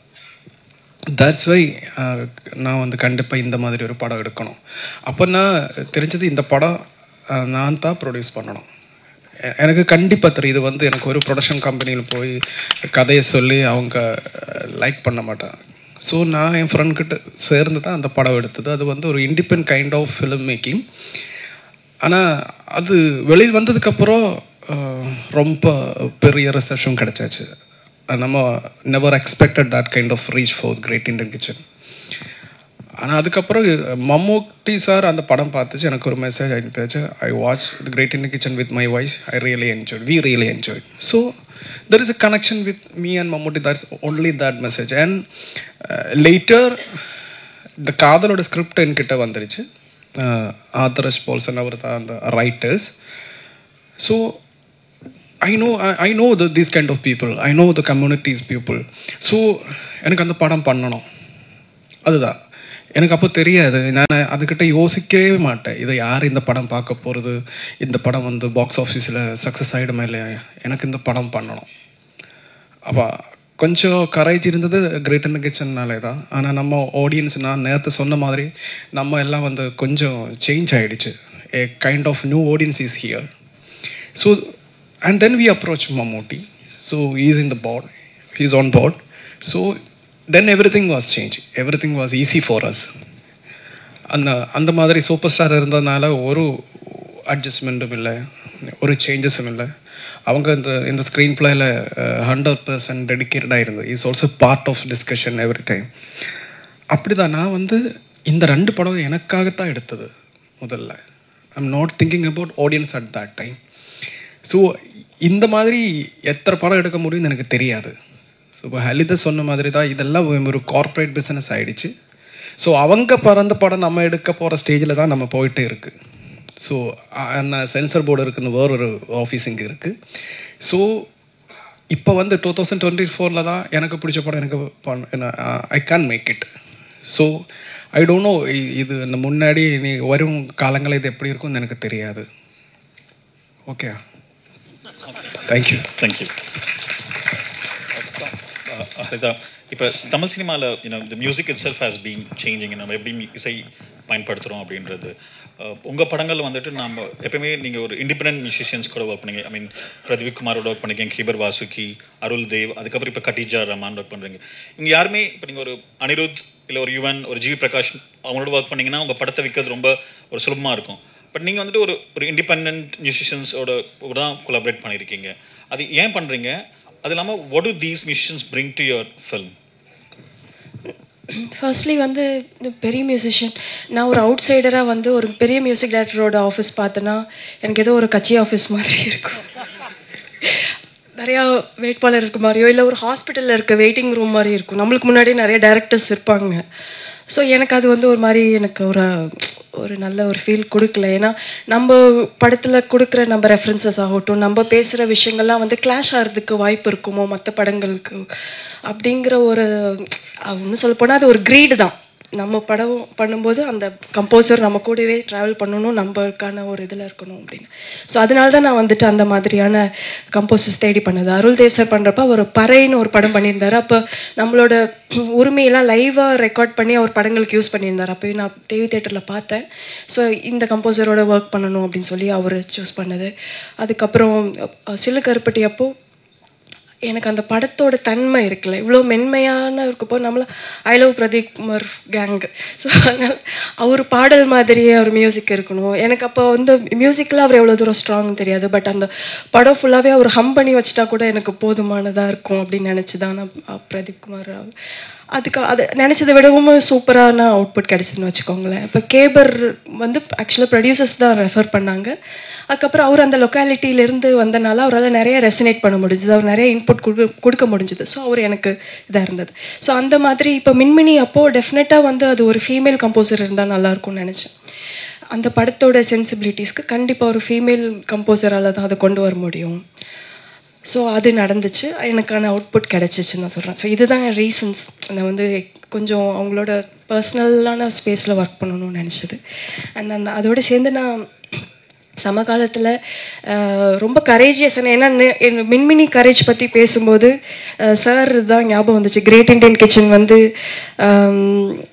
ரிசப்ஷன் சூப்பராக இருக்குன்னு சொல்கிறாரு. பட் அதுக்கு முன்னாடி இருந்த ஸ்ட்ரகிள், எந்த ஓடிடி பிளாட்ஃபார்மும் அதை ஸ்ட்ரீம் பண்ணாமல் பண்ண விஷயங்கள், அந்த ஸ்ட்ரகிள் இருக்கு இல்லையா, அது தாண்டி அப்படி அது வேலி தாண்டி வந்து அந்த படத்தை கொடுத்து இவ்வளோ தூரம் ஜெயிக்க வச்சதுங்கிறது மிகப்பெரிய ஒரு கரேஜியஸான மூவ் நினைக்கிறேன். அதை அக்னாலேஜ் பண்ணணும்னு நினச்சேன். தேங்க்யூ. மித்ரன், நம்ம எப்பயுமே தமிழ் சினிமாவில் சொல்லுவாங்க, எதை பண்ணாலும் அது A centre, B centre, C centre, எல்லா சென்டருக்கும் புரிகிற மாதிரி இருக்கணும். ஏதாவது ஒரு சின்ன காம்ப்ளெக்ஸ் சொன்னால் கூட அதெல்லாம் வேணாம், கொஞ்சம் சிம்பிளாக்கிருங்க அப்படின்ற ஒரு ஒரு ஒரு ப்ராடான ஒரு ஒரு ஒப்பீனியன் இருக்குது. இப்போ உங்கள் படங்கள் வந்துட்டு நீங்கள் வந்துட்டு இரும்புத்திரையில் டார்க் நெட் பற்றி பேசியிருப்பீங்க, ஹீரோவில் வந்துட்டு லொபோட்டோமி, பேட்டன்ட் வயலேஷனை பற்றி பேசியிருக்கீங்க, சர்தாரில் பிளாஸ்டிக் பாட்டிலோட யூஸ் பண்ணிருக்கீங்க. இது வந்துட்டு ஒரு ஆல்மோஸ்ட் ஒரு ரொம்ப சயின்டிஃபிக்கான டீட்டெயில்ஸ் உங்கள் படத்தில் அடிக்கடி நீங்கள் யூஸ் பண்ணுறீங்க. இது வந்துட்டு ஒரு பாமர மக்களுக்கு வந்துட்டு புரியாமல் போயிருமா? ஐ மீன் நீங்கள் சொல்கிற முக்கியமான விஷயம் தான் சயின்டிஃபிக். இருந்தாலும் இந்த லாங்குவேஜும் நீங்கள் வந்துட்டு கொஞ்சம் ஒரு டிஃபிகல்ட் லாங்குவேஜ் கூட சூஸ் பண்ணிக்கிறீங்க. அது எப்படி நீங்கள் எவ்வளோ அதை சூஸ் பண்ணுறதுக்கு காரணம் என்ன? இது பாமர மக்களுக்கு இது புரியாமல் போயிருமான்னு ஒரு பயம் இருக்கா? How to you navigate that space? இல்லை, அதான் போன இது ஆற்றுல ஒரு கால் சேத்துல ஒரு காரில் வர பிரச்சனை தான் அதெல்லாம். பட் எனக்கு என்னென்னா ஒரு எமோஷன் கூட சேர்ந்து ஒரு இன்ஃபர்மேஷனை நீங்கள் கேரி பண்ணும்போது, எமோஷன் வேணுன்றவங்க எமோஷனை வாங்கிட்டு போயிடுவாங்க, இன்ஃபர்மேஷன் வேணுன்றவங்க இன்ஃபர்மேஷனே கேட்பாங்க. அவ்வளோதான். சில பேருக்குலாம் வந்துட்டு நான் சொல்கிற இன்ஃபர்மேஷன் வந்துட்டு தலைக்கு மேலே எங்கேயோ போயிடும். அது ஒரு செட் ஆஃப் ஆடியன்ஸ்க்கு அந்த இன்ஃபர்மேஷன் மேட்டரே கிடையாது. ஆனால் ஏதோ ஒரு எமோஷன் அவங்க பிடிச்சிட்டு அந்த படத்தை பார்த்துட்டே வருவாங்க. ஆக்சுவலாக வந்து நான் இரும்புத்திரை பண்ணும்போதே வி டிட் ஒன் எக்ஸ்பெரிமெண்ட். அதாவது வந்துட்டு கிட்டத்தட்ட ஒரு 50-55 பேர் எனக்கு சுத்தமாக யாருன்னே தெரியாது. ஒரு இரும்புத்திரை பண்ணிகிட்டு இருக்கும்போது ஒரு ஆட்டோக்காரர் வந்து சர்வரை டெலிவரி பண்ண வந்தார். அந்த ஆட்டோக்காரர் படத்தை ஃபுல் படத்தை உட்காந்து போட்டு காட்டினேன். அதுக்கப்புறம் ஒரு ஆஃபீஸ் பாய்க்கு படத்தை போட்டு காட்டினேன். இந்த மாதிரி வந்துட்டு கம்ப்ளீட்லி டிஃப்ரெண்ட் சினிமாவுக்கு சம்மந்தமே இல்லாதவங்களுக்கு வந்து அந்த படத்தை போட்டு காட்டும்போது நான் ஒரு புரிதல் ஒன்று புரிஞ்சுக்கிட்டேன். நாம் எடுக்கிற படம் அவங்க பார்க்குற படம் வேறு. அவங்க வேறு எதுவும் படம் பார்த்துட்டு இருக்காங்க. நிஜமா அவங்க வேற எதுவும் படம் பார்த்துட்டு இருக்காங்க. நம்ம ஒரு படம் எடுத்துட்டு இதுதான் அவனுக்கு போய் சேரப்போதுன்னு நினைக்கணும். நான் வேற படம் பார்த்துட்டு இருக்கான். என்னென்னமோ பார்க்குறான். இது சூப்பராக இருந்துச்சுன்றான். டே அது ஒன்றுமே இல்லையடா அப்படின்னு எனக்கு. ஆனால் அது அவன் ரொம்ப பிடிச்சிருக்கு. ஸோ அவன் லேயர்ஸ் அந்த லேயரில் ஏதோ ஒரு இடத்துல ஏதோ ஒரு எமோஷனில் எங்கேயோ அவன் கனெக்ட் ஆகிட்டான். ஓகேவா? ஸோ அந்த ப்ராசஸில் வந்து நான் என்ன தெரிஞ்சுக்கிட்டேன்னா, நாம் வந்து என்ன படத்தை அவங்கள பார்க்க வைக்கணுன்றது வந்து நம்மளோட நோக்கம் கிடையாது. நமக்கு இதெல்லாம் தெரியும். ஒரு ஃபார்மேட் ஒன்று இருக்குது, அதில் டெலிவர் பண்ணுவோம். அதில் ஆற்றுல அடிச்சுட்டு வரது வரட்டும், எல்லாம் அப்படியே போகிறது போகட்டுன்ற ஒரு மூடில் தான் நான் வந்து இது வரைக்கும் படம் பண்ணியிருக்கேனே தவிர, நம்ம இதை இப்படி கன்வே பண்ணால், இந்த மாதிரி ஒரு டெக்னிக் வச்சு கன்வே பண்ணால் அவங்களுக்கு புரிஞ்சுன்றது எனக்கு சத்தியமாக இது வரைக்கும் தெரியாது. அது எனக்கு தெரிஞ்ச ஒரு விஷயம். அது இந்த ஃபார்மேட்டில் கொடுக்குறேன். அது ஏதோ ஒரு பேலட்டபிளில் கொடுக்கணும்னு நினைக்கிறேன். அந்த எண்ணம் அதை எப்படியோ கொண்டு போய் அந்த இன்ஃபர்மேஷனை சேர்த்துரும் அப்படின்றது தான் என்னுடைய பாயிண்டாக இருந்திருக்கு. நன்றி. தனி, உங்களோட படம் இன்ஃப்ளூயன்ஸ் பற்றி சொல்லுங்கள். நீங்கள் ஒரு ஃபில்ம் மேக்கராக இருக்குது. இப்போ நீங்கள் ஒரு சர்டன் கன்விக்ஷனில் இந்த 2 படம் பண்ணியிருக்கீங்க. இப்போ இதுக்கப்புறம் ஒரு ரிசப்ஷன் இந்த படங்களுக்கு இருந்திருக்கு. இந்த ரிசப்ஷனுக்கு அப்புறம் நீங்கள் யூனோ எந்த மாதிரி படங்கள் பண்ணணும்னு நினைக்கிறீங்க? அது இல்லாமல் உங்கள் படம் இன்ஃப்ளூயன்ஸ் பற்றியும் சொல்லுங்களேன். நான் வந்து ஒரு ஜானர் ஒரு வடிவத்திலே வந்து இருக்கணும் அப்படின்னு நினைக்கல. நிறையா லேயர்ஸ் நிறையா வடிவம் முயற்சி பண்ணணுன்னு தான் நினைக்கிறேன். அடுத்த பண்ணுறதும் வந்து பீரியட் இல்லை, இது வந்து கான்டெம்பரரி படம் தான். இன்ஃப்ளூயன்ஸ் மெயினாக வந்து நான் படம் அவ்வளோவா பார்க்க மாட்டேங்க, படிக்கிறேன். இப்போது யாத்திசை ரொம்ப அடிப்படை வந்து லிட்ரேச்சர் தான் வச்சுக்கோங்க. அந்த மாதிரி படிக்கிறது அந்த இன்ஃப்ளூயன்ஸ் தான் அதிகமாக இருக்கும் அப்படின்னு நான் நினைக்கிறேன் எனக்கு. அதுக்கப்புறமா நிறையா பார்த்துட்டே இருக்கோம்ல, இதுதான் அப்படின்னு பர்டிகுலராக இல்லை, அங்கங்கன்னு இருக்கிற அதான் எப்படி ஒரு கதை உருவாகுது அப்படின்னு பார்த்தோன்னா உடனேலாம் வந்துடுறதில்ல. இப்போது யாத்திசையே எடுத்துக்கிட்டோம் அப்படின்னா, நான் ஒரு 10 வருஷம் முன்னாடி ஒருத்தர்கிட்ட பேசின ஒரு கதை தான். அந்த ஒரு கேரக்டர் வந்து மலைக்கு மேலே ஏறி போயிட்டு அது ஒரு பால் மாதிரி ஒன்று சாப்பிடுவான் பாருங்கள். அது நான் கிராமங்கள்லாம் சுத்தம் போது அங்கே ஒரு பழங்குடி வந்து சொன்னார், தேன் எடுக்கிற மாதிரி இப்படி ஒரு பழக்கம் இருக்குது. மாடு வந்து கண்ணு இறந்துடுச்சுன்னா பாலை அது பீச்சிரும், அந்த பாலை எடுத்து சாப்பிடுவாங்க புரதம். இது வந்து எனக்கு இந்த படத்துக்குன்னு இல்லை, ஒரு 10 வருஷத்துக்கு முன்னாடி நான் எனக்கான அனுபவத்தில் அது கிடைக்கும் போது அதை நான் இங்கே வந்து ப்ளேஸ் பண்ணிக்கிறேன். இந்த மாதிரி தேடல் எல்லாமே சேர்ந்து தான் அந்தந்த ஒரு ஐடியாவை வந்து ரீக்ரியேட் பண்ண மாதிரி இந்த மாதிரி அனுபவங்கள், இந்த மாதிரி படித்தது பார்த்தது இதெல்லாமே கம்பைன் ஆகும். இது எல்லாமே தான் இன்ஃப்ளூயன்ஸாக இருக்கும் அப்படின்னு நினைக்கிறேன். அந்த மாதிரி தான் வந்திருக்கும் எனக்கே தெரியாமல். நன்றி. நன்றி சார். ஒரு தியேட்டர், ஐ மீன் உங்களை வந்துட்டு ஒரு ஃபெமினிஸ்ட் ஃபில்ம் மேக்கர்னு நிறைய கிரிட்டிக்ஸ் சொல்கிறாங்க. ஆனால் தியேட்டரில் வர ஆடியன்ஸ் இருக்காங்களே, ஒரு ப்ரைமரிலி ஒரு யங் மேல் ஆடியன்ஸ் தான் வீட்டை விட்டு தியேட்டருக்கு போயிட்டு வராங்க. ஒரு விமன் ஆடியன்ஸ் கம்பேர் பண்ணால் மேல் ஆடியன்ஸ் தான் தியேட்டருக்கு நிறைய வந்துட்டு இருக்காங்க. உங்கள் படங்கள் அடிக்கடி வீசிய விமன் ஒரு ஃபீமேல் பெர்ஸ்பெக்டிவ் இருக்குது. அதில் உங்களுக்கு ஒரு பயம் இருக்கா? லைக் தியேட்டரில் ஆண்கள் வராங்க, நம்ம அவங்களை கிரிட்டிக் பண்ணி தான் காசு கொடுத்து வந்து கிரிட்டிசிசம் வாங்கிட்டு போவானா அப்படின்ற ஒரு பயம் உங்களுக்கு இருக்கா? How to you look at this? பயம் இல்லை, ஆனால் வந்து ப்ரொஃபஷனலி இதை பற்றி யோசிச்சுட்டு இருக்கும்போது நம்ம வந்து டிஃப்ரெண்ட் ஜோனர்ஸ் ட்ரை பண்ணலாம். அப்படி ஒரு திங்கிங்காக உள்ள இருக்கு. இப்போ அந்த கிரேட் இண்டிகேஷன் வந்து டைரக்ட் ஓடிடி ரிலீஸ். ஸோ அதுக்கு டிக்கெட் எடுத்து மெயில் வந்து தியேட்டரில் வந்து பார்த்தது அப்புறம் வீட்டில் போய் பொண்ணுங்களை கூட்டி வர மாட்டேன், எனக்கு தெரியும். பட் அது வந்து ஓடிடி வந்ததுனால அதுக்கு உங்கள் சொல்ல விஷயத்தில் ஒரு பதில் இன்ட்ரெஸ்டான ஒரு விஷயம் இருக்குது. That's most memorable thing in my life. ஆனால் வந்து இந்த கிரேட் இண்டியன் கிச்சன் எல்லா மேஜர் பிளாட்ஃபார்ம்ஸ் ரிஜெக்ட் பண்ணியாச்சு, எல்லா டெலிவிஷன் சேனல்ஸும் ரிஜெக்ட் பண்ணியாச்சு. தென் அந்த படத்தோட நம்ம me and including my producers, my friends, நாங்கள் நிறைய ஃபினான்ஷியல் க்ரைசிஸில் இருக்குது. எப்படி இந்த படம் வெளிக்கொண்டு தெரியலை, யாருமே சப்போர்ட் இல்லை. ஸோ அந்த டைமில் நீ ஸ்ட்ரீம் ஒரு பிளாட்ஃபார்ம் வந்து அது வந்து புதுசாக ஒரு பிளாட்ஃபார்ம், தே சப்போர்ட்டர்ஸ். அப்படி தான் இந்த படம் வந்தது. படம் வந்ததுன்னு அப்புறம் இந்த மோஸ்ட்லி பெண்களாலே தான் இந்த படம் டாக் ஆகிடுச்சு, சோஷியல் மீடியா டிஸ்கஷன் ஆகிடுச்சு. படம் வந்து தென் we got calls from the all rejected guys. ஆனால் இன்ட்ரெஸ்டிங்கான விஷயம் வரப்போகிறது. அதுக்கப்புறம் படம் வந்து அமேசான் வந்துருச்சு, ஏஷியநெட்டில் வந்துருச்சு.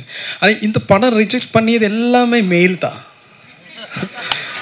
ஆனால் இந்த ரீத்திங் வந்தது இந்த நம்ம ஆடியன்ஸில் இப்போ பெண்களானே தான், மட்டும் பெண்களை நான் சொல்லலை, but major portion of audience, major portion of discussion happen through the womens. அது ரொம்ப ரொம்ப எக்ஸைட்டிங் மெமரி தான் எனக்கு வந்து.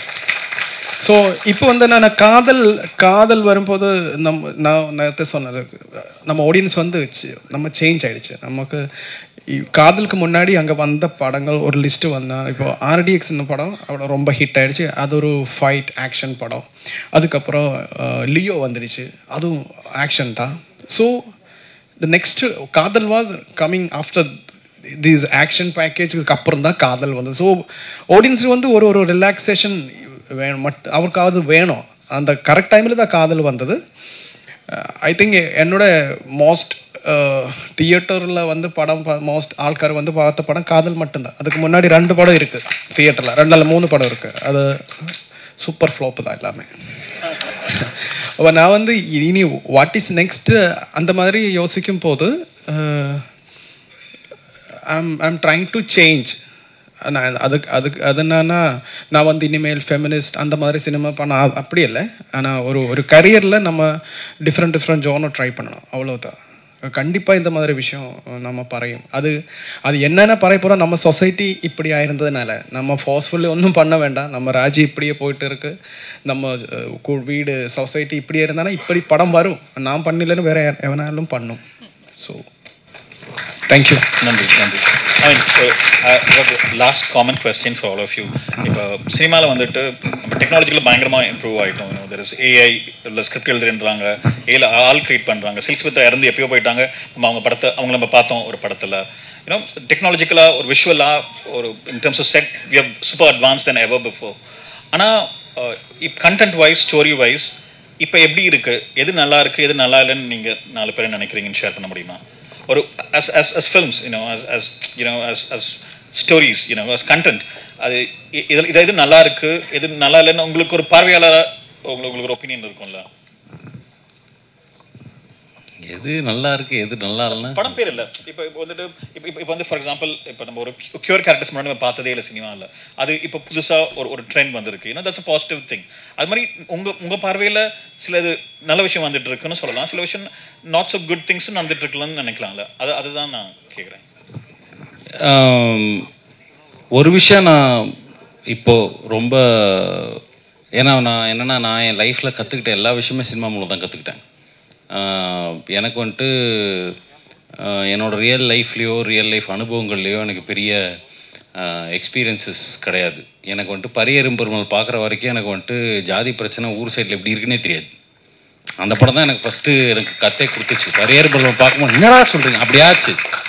அது வரைக்கும் நான் பாட்டுக்கு இங்கே வெல் ஷெல்டர்டாக இங்கே வந்து ஜாதி பிரச்சனைனாலே வந்துட்டு என்ன சொல்கிறது, ஹீரோ வந்துட்டு ஹீரோயினை உங்கள் அப்பாவுக்கு தெரியாமல் கூப்பிட்டு ஓடுறது, இவ்வளோதான் எனக்கு தெரியும்.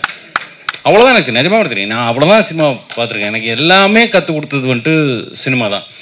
ஸோ எனக்கு வந்து என்னோட பொலிட்டிக்கல் அறிவு, என்னோட அரசியல் அறிவை வந்து தூண்டுறதும் அதை வந்துட்டு உருவாக்குறதும் சினிமா இருக்குது. ஸோ அது எனக்கு வந்துட்டு இன்றைக்கி இருக்கக்கூடிய அந்த ட்ரெண்ட் எனக்கு ரொம்ப பிடிச்சிருக்குன்றான். அரசியல் பேசுகிறது இருக்குல்ல சினிமாவில், அது ரொம்ப ஸ்ட்ராங்காக அந்த ட்ரெண்ட் வந்து எனக்கு ரொம்ப பிடிச்சிருக்கு. நம்ம எவ்வளோ ஸ்ட்ராங்காக ஒரு அரசியல் பேசுகிறோமோ அதுக்கு எதிராகவே ஒரு அரசியல் ஒன்று பேசுகிறாங்களா அதே சினிமாவில், அது எனக்கு சுத்தமாக பிடிக்கல. ஆனால் பார்க்கறத ரசிக்கிறேன். அவங்க ரொம்ப கஷ்டப்பட்டு அந்த படத்தெல்லாம் எடுக்கும்போது எனக்கு ரொம்ப ஜாலியாக இருக்கு. அந்த படத்தோட ட்ரெய்லரை பார்க்கறது, அந்த படத்தோடைய போஸ்டரை பார்க்கறதெல்லாம் பார்க்கும்போது அடடா ஆஹா ஒரு பேரானந்தம் அதில் உருவாகுது. ஸோ இதுதான் எனக்கு இப்போ இருக்க கரண்ட் சிச்சுவேஷனே மண்டைக்கு தோணுது. இதுதான். இல்லை எனக்கு புரியலங்க, இன்னொரு வாட்டி கேளு. நம்ம டெக்னாலஜிக்கலாக பயங்கர இம்ப்ரூவ் ஆகிட்டோம். பட் இன் டர்ம்ஸ் ஆஃப் ஒரு கண்டென்ட் ஸ்டோரி எந்த கதைகள் சொல்கிறோம்ல சில நல்ல டெவலப்மெண்ட்ஸ் இருக்குது. அதான் நான் சொன்னேன், ஒரு முன்னாடி நம்ம ஒரு ஒரு கியூர் கேரக்டர்ஸ் நம்ம சினிமாவில் பார்த்ததே இல்லை. ஒரு ஒரு கே ஆண் ஒரு ஹீரோவான நம்ம சினிமாவில் வந்தது இல்லை. அது இப்போ சாத்தியமாக இருக்குது. அது ஒரு நல்ல டெவலப்மெண்ட். அது மாதிரி உங்களோட பார்வையில் இதெல்லாம் நல்ல டெவலப்மெண்ட்னு நினைக்கலாம். சில விஷயம் இதெல்லாம் நல்லா இல்லை, இது கொஞ்சம் மாற்றலாம் அப்படின்னு ஒரு பார்வையாளராக நீங்கள் பார்ப்பீங்க இல்லை சினிமாவை, இப்போ இருக்க கண்டெம்பரரி சினிமாவை? இல்லை, அதான் எனக்கு முதல்ல வந்து என்னென்னா சினிமா வந்து லாங்குவேஜ் தான். இல்லை, அந்த லாங்குவேஜ் வந்து சரியாக பயன்படுத்தும் போது அது நல்லதோ கெட்டதோ அதை வந்து என்கேஜ் பண்ணிடலாம். ஃபஸ்ட்டு வந்து என்கேஜ் பண்ண வைக்கணும். அது வந்து ஒரு லாங்குவேஜால் தான் முடியும். அதை வந்து சரியாக எல்லாமே ஃபார்முலாஸ் இருக்குது. கிட்டத்தட்ட ஃபார்முலா பிரேக் பண்ணலாம், அதெல்லாம் ஓகே. பட் ஆனால் ஒரு வடிவம் தன்மை இருக்குது. அது மூலியமாக பண்ணும் போது அதை என்கேஜ் பண்ண வைக்கணும்னு வச்சுக்கோங்க. இன்னொன்று வந்து என்னென்னா ஓடுற படங்கள் எல்லாம் நல்ல படம், அப்புறம் ஓடாத படங்கள்லாம் நல்ல படம் இல்லை அப்படின்ற இடத்துல வர முடியாது. ஒன்று. இன்னொன்று வந்து நான் படிக்கிற காலத்தில் எங்கள் சார் வந்து ஒன்று சொன்னார், அதுதான் கரெக்டாக இருக்கும்னு நினைக்கிறேன். மக்கள் பார்க்குறான்ல, அவன்லாம் வந்து இன்டலெக்சுவலாக வந்து படம் பார்க்க மாட்டான். இப்போ ஒரு டாக்டரோட இன்டலெக்சுவல் தன்மை வந்து அவன் ஃபீல்டில் தான் அவன் கொடுக்க முடியும். அவன் டாக்டராக இருக்கும்போது தான் இன்டலெக்சுவலாக இருப்பான்.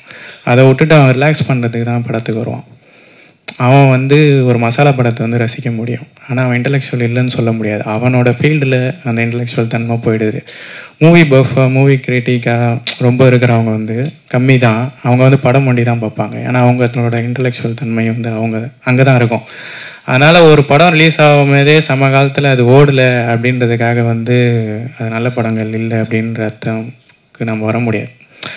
அதனால் அந்த மாதிரியான படங்களை எடுக்க வேணாம் அப்படின்ற இடத்துலையும் நம்ம இருக்க முடியாது. ஒரு கிரியேட்டர் வந்து மக்களுக்கு ஆப்போசிட்டாக தான் யோசிக்கிறான். அவன் வந்து எனி டைம் சினிமாவை தான் யோசிக்கிறான், சினிமா பண்ணணும், அவன் வடிவத்தை தான் யோசிக்கிறான்ல.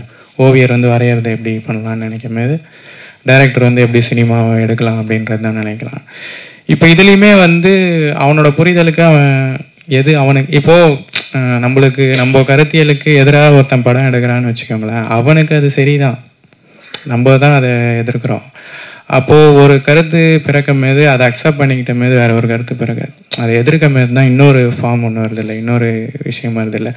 இது பேலன்ஸ் ஆகி போயிட்டே தான் இருக்கணும் அப்படின்னு நினைக்கிறேன். அப்போ தான் அது வந்து ஒரு சுழற்சியை ஏற்படுத்தும். அதுக்கப்புறம் தான் அது வந்து ஒரு விஷயம் உருவாக்கும். அதனால் அது பேலன்ஸ்டாகி போயிட்டே தான் இருக்கும். இது வேணும் இது வேணாம் நம்மளால சொல்ல முடியாது. அந்த சக்தி நம்மளுக்கு இல்லை அப்படின்னு நினைக்கிறேன். நம்ம பண்ணுற வேலையை நம்ம பண்ணணும், அவ்வளோதான். நன்றி நன்றி. ஆக்சுவலி எனக்கு தெரியாது எந்த மாதிரி படம் பண்ணணும் நெக்ஸ்ட்டு, எவ்வளோ இயர் இந்த இண்டஸ்ட்ரியில் நிற்க முடியும், அதுவும் எனக்கு புரியாது. என்ன விஷயம் இருந்தாலும் ஹியூமன்ஸு அவங்கள டச் பண்ண விஷயம், அவரை கனெக்ட் பண்ணின விஷயந்தான் எந்த காலத்திலும் அந்த படம் நிற்கும். அப்படி அது மட்டும்தான் எனக்கு தெரியும். இப்போ வந்து ஓடிடியில் அல்லங்க வெப் சீரிஸ் அங்கே எல்லாம் ஏஐ இம்ப்ளிமெண்ட் பண்ணியாச்சு.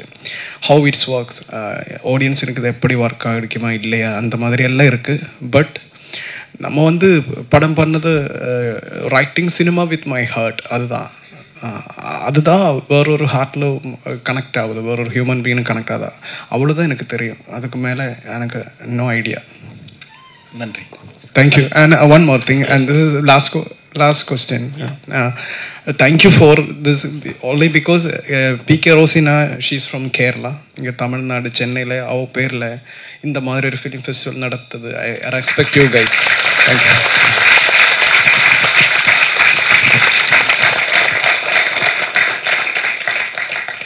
அலிதா, நீங்கள் எப்படி பார்க்குறீங்க? டெக்னாலஜி நிறையா வந்துட்டுருக்கு. ஸ்டோரிஸ் அதுக்கு வந்துட்டு கை கொடுக்குதா? ஏன்னா அது கை கொடுக்காம இருந்தால் நம்ம வெறும் டெக்னாலஜி, அது வெறும் ஸ்டைல் தான் பார்ப்போம், சப்ஸ்டன்ஸ்க்கான இது இல்லாமல் இருக்கும். பட் நான் நம்புறது நிறைய கண்டென்ட் ட்ரிவன் ஃபிலிம்ஸ் வந்துட்டுருக்கு அப்படின்ட்டு தான். ஸோ இதில் நல்ல விஷயமா என்ன வந்திருக்குன்னா, இப்போ சார் முன்னாடி சொல்லும்போது நம்ம நிறைய தப்பு பாஸ்டில் பண்ணியிருக்கோம், அதெல்லாம் இப்போ நம்ம கரெக்ட் பண்ணிகிட்ருக்கோம் சினிமாவில். அது ரொம்ப வேலிடாக இருந்தது. அதுக்கான ஸ்பேஸ் நம்மளுக்கு இங்கே இப்போ கிடைச்சிருக்கு. ஸோ அதனால ஆப்வியஸாக நிறைய பொலிட்டிக்கல் ஃபிலிம்ஸ் பார்க்குறது சந்தோஷமாக இருக்குது. ஏன்னா இதுக்கு முன்னாடி வந்துட்டு நான் ஹாலிவுட்டில் அந்த மாதிரி லைக் அதர் லாங்குவேஜில் தான் பார்த்துருக்கேன். ஸ்பைக் லீ படம் பார்க்கப்போ, இல்லை ஒரு நல்ல சோஷியல் கமெண்ட்ரி இருக்குது, கென் லோச் படம் பார்க்குறப்போ அந்த மாதிரி இருக்கும். இப்போது பா ரஞ்சித் அவர்கள் படமாகட்டும், மாரி செல்வராஜ் படங்களாகட்டும், இதெல்லாம் வந்ததுக்கப்புறம் நம்மளுக்கு வந்துட்டு ஒரு ஒரு உந்துதல் இருக்குது. நம்ம தைரியமாக நம்ம நினைக்கிறது சொல்லலாம், அந்த மாதிரிலாம் ஒரு நல்ல விஷயம் இருக்குது. பட் அதே நேரம் எனக்கு இது என்ன ஒரு இதுனா, ஒரு போலியா, ஏன்னா இது வேலிடேட் பண்ணுறாங்க மக்கள் அப்படிங்கிறனால இது ஒரு ட்ரெண்ட் அப்படின்னு நினச்சிட்டு என்ன பண்ணணும், அவங்க ஜென்யூனா அவங்களுக்கு இன்டென்ஷன் இல்லாமல் சும்மா இன்னொரு ஃபோட்டோ காமிச்சாலே கைத்தட்டுவாங்க, அந்த கைத்தட்டலுக்காக நம்ம ஒரு ஃபோட்டோ வைக்கலாம் அப்படின்ட்டு போலியா சில பேர் பண்ணுறாங்க. அது இருக்கக்கூடாது, அதை ஈஸியாக தெரிஞ்சிருவாங்கன்னு நினைக்கிறேன். ஸோ ஜென்யூனாக நீங்கள் நினைக்கிறது பண்ணணும். இது ஒரு ட்ரெண்டாக பார்க்கக்கூடாது. இது வந்து பாசிட்டிவாக நடந்த விஷயம், நம்மளுக்கு ஹெல்த்தியாக நடந்த விஷயம். இதை தயவு செஞ்சு ஒரு ட்ரெண்டுன்னு நினச்சி நீங்கள் மனசில் வேற ஒரு சிந்தனையை வச்சுட்டு கைத்தட்டலுக்காக இது ஒன்று காமிக்கிறது தப்புன்னு நினைக்கிறேன். அப்புறம் மித்ரன் அவர்கள் வந்து எதிர்கருத்து இருக்க படங்கள்லாம் பார்த்து இவ்வளோ ஃபன் ஆயிருக்காருன்னு நினைக்கும் போது நானும் அதெல்லாம் பார்க்கணும், ஃபன்னாக இருக்கணும்னு நினைக்கிறேன். ஸோ நான் எதுவுமே பார்த்ததில்ல, அட்லீஸ்ட் அந்த ஃபன் ஃபேக்டருக்காவது பார்க்கணும். நன்றி. நம்ம ஒரு ஃபியூ ஆடியன்ஸ் क्वेश्चंस ஓபன் பண்ணலாம். Hi ma'am. நான் உங்களோட பெரிய ஃபேன். ஸோ ஃபஸ்ட்டு அதை சொல்லிக்கிறேன். என் பேர் பவித்ரா மேம். ஹலிஜா மஷா மேம் கிட்டே சொல்லணும்.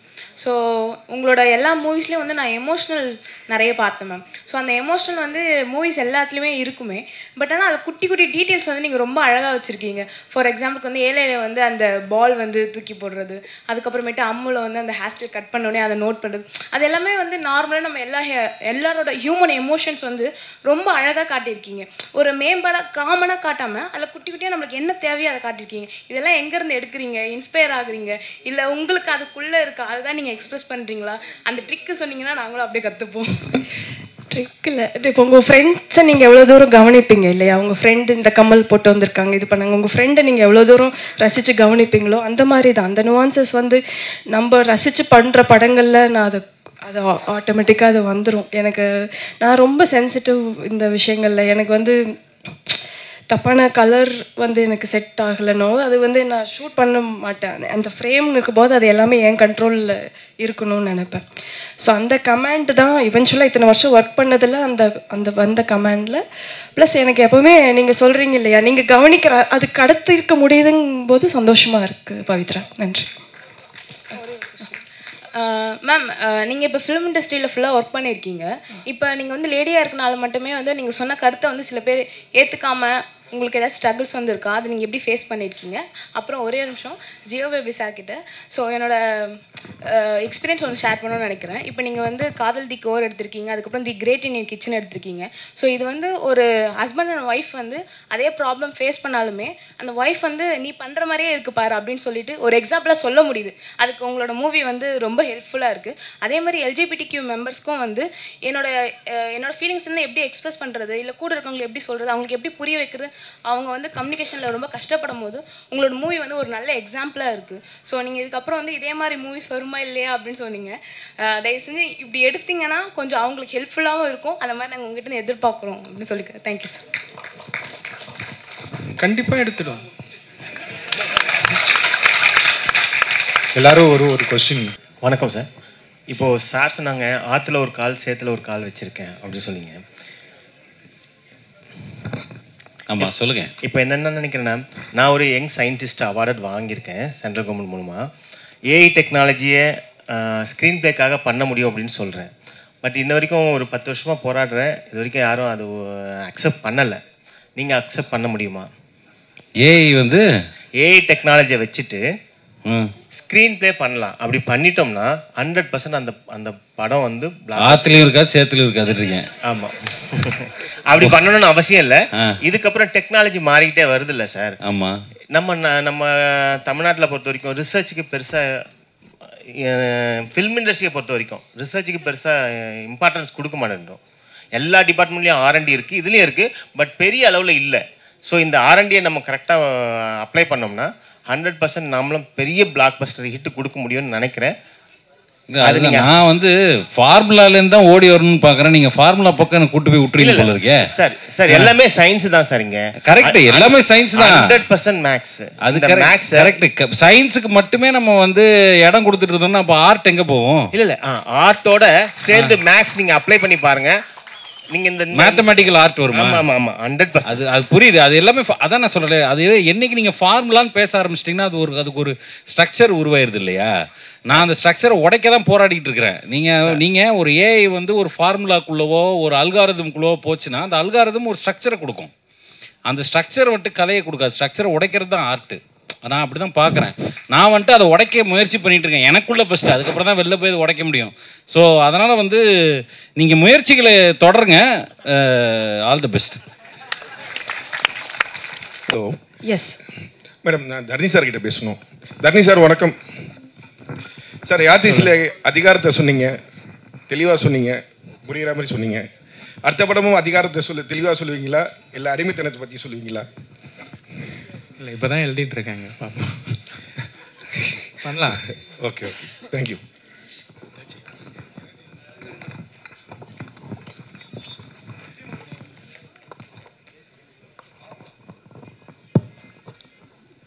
வணக்கம். தரணிதரன், உங்களுக்கு தான் கேள்வி. என்னோட கேள்வி ராமலிங்கம், கலை இயக்குனர். இப்போது மித்திரன் வந்துட்டு ஒரு கருத்து சொன்னார். இது மாதிரி வந்துட்டு சாதிய ஒரு முற்போக்கான படங்களுக்கு எதிராக ஆப்போசிட்டாக ஒரு படம் எடுக்கிறேன்னு சொல்லிட்டு தவறான படங்கள் வருது, அதை பார்த்தா எனக்கு நகைப்பாக இருக்குது, சிரிப்பாக இருக்குன்னு ஒரு கருத்து சொன்னார். அவர் சொன்ன கருத்து எதுன்றது எல்லாருக்கும் விளங்கும், உங்களுக்கு விளங்கி இருக்குன்னு நினைக்கிறேன். அடுத்து நீங்கள் ஒரு பதில் சொல்கிறீங்க, அது தெரிஞ்சுக்க விரும்புகிறேன். அதை எதை நோக்கி நீங்கள் எதை பாயிண்ட் பண்ணி சொன்னீங்கன்றதை தெரிஞ்சுக்க விரும்புகிறேன். அதாவது கருத்து வந்துட்டு முடிக்கும்போது அதை அப்படி முடிச்ச நீ அதெல்லாம் கேட்குறேன்.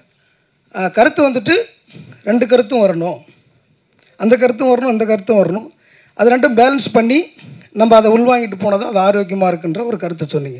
அதாவது கருத்து என்பது இந்த சமூகத்துக்கு தேவையான கருத்து என்பது ஒன்று, ஓகேவா? சமூகம் என்பது அந்த சமூகத்துக்குள்ள பெண் சார்ந்த அரசியல், அதாவது பாலினம் சார்ந்த அரசியல், சாதிய சார்ந்த அரசியல், இது எல்லாமே அதுக்குள்ளே இருக்கும். அதுதான் வந்து இங்கே நடந்துட்டு இருக்கிற இப்போ அவர் சொன்ன விஷயங்கள் எல்லாமே அடக்குனது. அதுக்கான விடுதலை நோக்கி, அதுக்கான அரசியலை நோக்கி தான் இங்கே வந்து படங்கள் நடந்துட்டு இருக்கு. இன்னொன்று, அதுக்கு நாங்கள் வந்துட்டு ஆப்போசிட்டாக படம் எடுக்கிறேன்னு சொல்லிட்டு பெண்களை வந்து பின்னோக்கி நகர்த்தி செல்வதும் 50 வருடங்களுக்கு முன்னே, அதாவது கிட்டத்தட்ட 50 வருடங்கள் கிடையாது, 2000 வருஷத்துக்கு முன்னே அரசியலை உள்வாங்கி படங்கள் எடுக்கிறதுமான சூழல் இப்போ தமிழ் சூழல் நிகழ்ந்துட்டு இருக்கு. இப்போ நீங்கள் எந்த கருத்தை பேலன்ஸ் பண்ணி போகணுன்றது சொன்னீங்கன்றதை கொஞ்சம் விளக்குறீங்கன்னா நல்லாயிருக்கும். இல்லை, நான் பேலன்ஸ் பண்ணி போகணுன்னு சொல்லல. அது இருங்க நான் சொல்கிறேன் புரியுது. நானுமே உங்கள் கருத்தை தான் ஏற்றுக்கிறேன், சரிங்களா? எது வரணும் அப்படின்றது வந்து நம்ம தான் முடிவு பண்ணுறோன்னு வச்சுக்கோங்க. நான் என்ன சொன்னேன்னா, அது அவங்கக்கிட்ட போயிட்டு சொல்கிறதுல என்ன ஆற்றலை நம்ம வந்து இப்போ அவன் பண்ணுறது வந்து வணிகம் சார்ந்து பண்ணுறான்னு வச்சுக்கோங்களேன். இப்போது இவர் சொல்கிற மாதிரி இன்னொரு படம் வருது, நம்மளுக்கு எதிராக வர்றது வந்து நம்ம போயிட்டு அது வரக்கூடாதுன்னு சொல்கிறதுல நம்ம ஆற்றலை செலவழிக்கிறோமா, இல்லைனா வந்து நம்ம வந்து என்ன சொல்கிறோன்றதுல நம்ம ஆற்றலை செலவழிக்காமது நம்ம என்ன சொல்ல வரோம் அப்படின்றது தான் ரொம்ப முக்கியம் அப்படின்றத நான் சொல்கிறேன். அதை தான் நான் வந்து சொல்கிறேன். இன்னொன்று சொன்னீங்க, அது அவங்களுக்கு சரியாக இருக்கு, நமக்கு தப்புன்னு படுறது இப்போ அவங்களுக்கு வந்து சரியாக இருக்குது அப்படின்னு சொல்கிறேன். ஆமாங்க, நான் என்ன சொல்கிறேன்னா, அதை அவன்கிட்ட போயிட்டு நம்ம புரிய வச்சுட்டுலாம் இருக்க முடியாது. ஏன்னா அவனுக்கு அது தெரிஞ்சு தான் அவன் பண்ணுறான்ல. இல்லைங்க, நீங்கள் அதை கடந்து போக சொல்கிறீங்க. இப்போ எனக்கு நான் கடந்து போக சொல்லணும்னா அதை ஏற்றுக்க சொல்ல. இல்லை நான் அதான் இருங்க, நான் அதை கடந்து போக சொன்னால் அது வந்து ஏற்றுக்க சொல்ல. நான் அதை எதிர்த்து தானே நம்மளே படம் பண்ணிட்டு இருக்கோம். இல்லை ஒரு நிமிஷம், நம்ம வந்து ஆக்சுவலாக இங்கே சினிமா எடுக்கிறவங்களை எதிர்த்து படம் பண்ணலாம், அதை முதல்ல புரிஞ்சுக்கணும். நீ இங்கே இல்லை நான் ஒரே நிமிஷம் பேசுகிறேன். இங்கே சினிமா எடுக்கிறவர்களை எதிர்த்து படம் பண்ணல. இந்த சமூகம் வேற ஒரு தளத்துக்கு நோக்கி போயிடக்கூடாது, வேற ஒரு அழிவை நோக்கி போயிடக்கூடாதுன்றதுக்காக படம் எடுத்துகிட்டு இருக்கிறோம். அவங்களுக்காக இங்கே யாரும் படம் எடுக்கல. நீங்கள் சொல்கிற விஷயம் வேணா அவங்க வேணா அதை நோக்கி வேணா என்னடா இது இப்படியான இருக்கிற சமூகம், இவங்க இப்படி கூட்டின்னு போயிட்டா நம்ம வாழ்கிறதும் நம்மளுக்கான இதுவே போயிடுன்றதுக்கு வேணா அவங்க படம் எடுக்கலாமே தவிர அவங்கள யாரும் இங்கே மீன் பண்ணி இதை மாதிரி படம் எடுக்கிறவங்க வாய்ப்பே இல்லை, படம் எடுக்கிறது இல்லை. அதை முதல்ல நம்ம அதை புரிஞ்சுக்கணும். அதுதான் அவங்களுக்காகலாம் படம் எடுக்கலாம், அதை முதல்ல தெரிஞ்சுக்கணும். அதான் வேற ஒன்றும் இல்லை. அதுதாங்க நானும் சொல்கிறேன். அவங்கள நம்ம மீன் பண்ணல, நம்ம அவங்கள ஒரு பொருட்டாக நினைக்கல. நம்ம என்ன சொல்ல வரோமோ அதை சொல்லி போயிட்டுருக்கோம். சார் ஜோ பேபி சார், உங்களோட ரைட்டிங் ப்ராசஸ் பற்றி சின்னதாக, நீங்கள் ரொம்ப புதுசாக எழுதுறீங்க. கிரேட் இண்டியன் கிச்சனுமே ரொம்ப விஷுவலாக ரொம்ப புதுசாக இருந்துச்சு. கல்யாணம்லாம் காமிக்காமல் அந்த பொண்ணு வீட்டில் என்டர் ஆகிறது, ஸோ அந்த மாதிரி இருந்துச்சு. செகண்ட் படமுமே ரொம்ப டிஃப்ரெண்ட்டாக ரொம்ப புதுசாக இருந்துச்சு. அந்த ரைட்டிங் ப்ராசஸ் பற்றி. ரைட்டிங்கு ரொம்ப கம்மி தான் எனக்கு வந்துட்டு.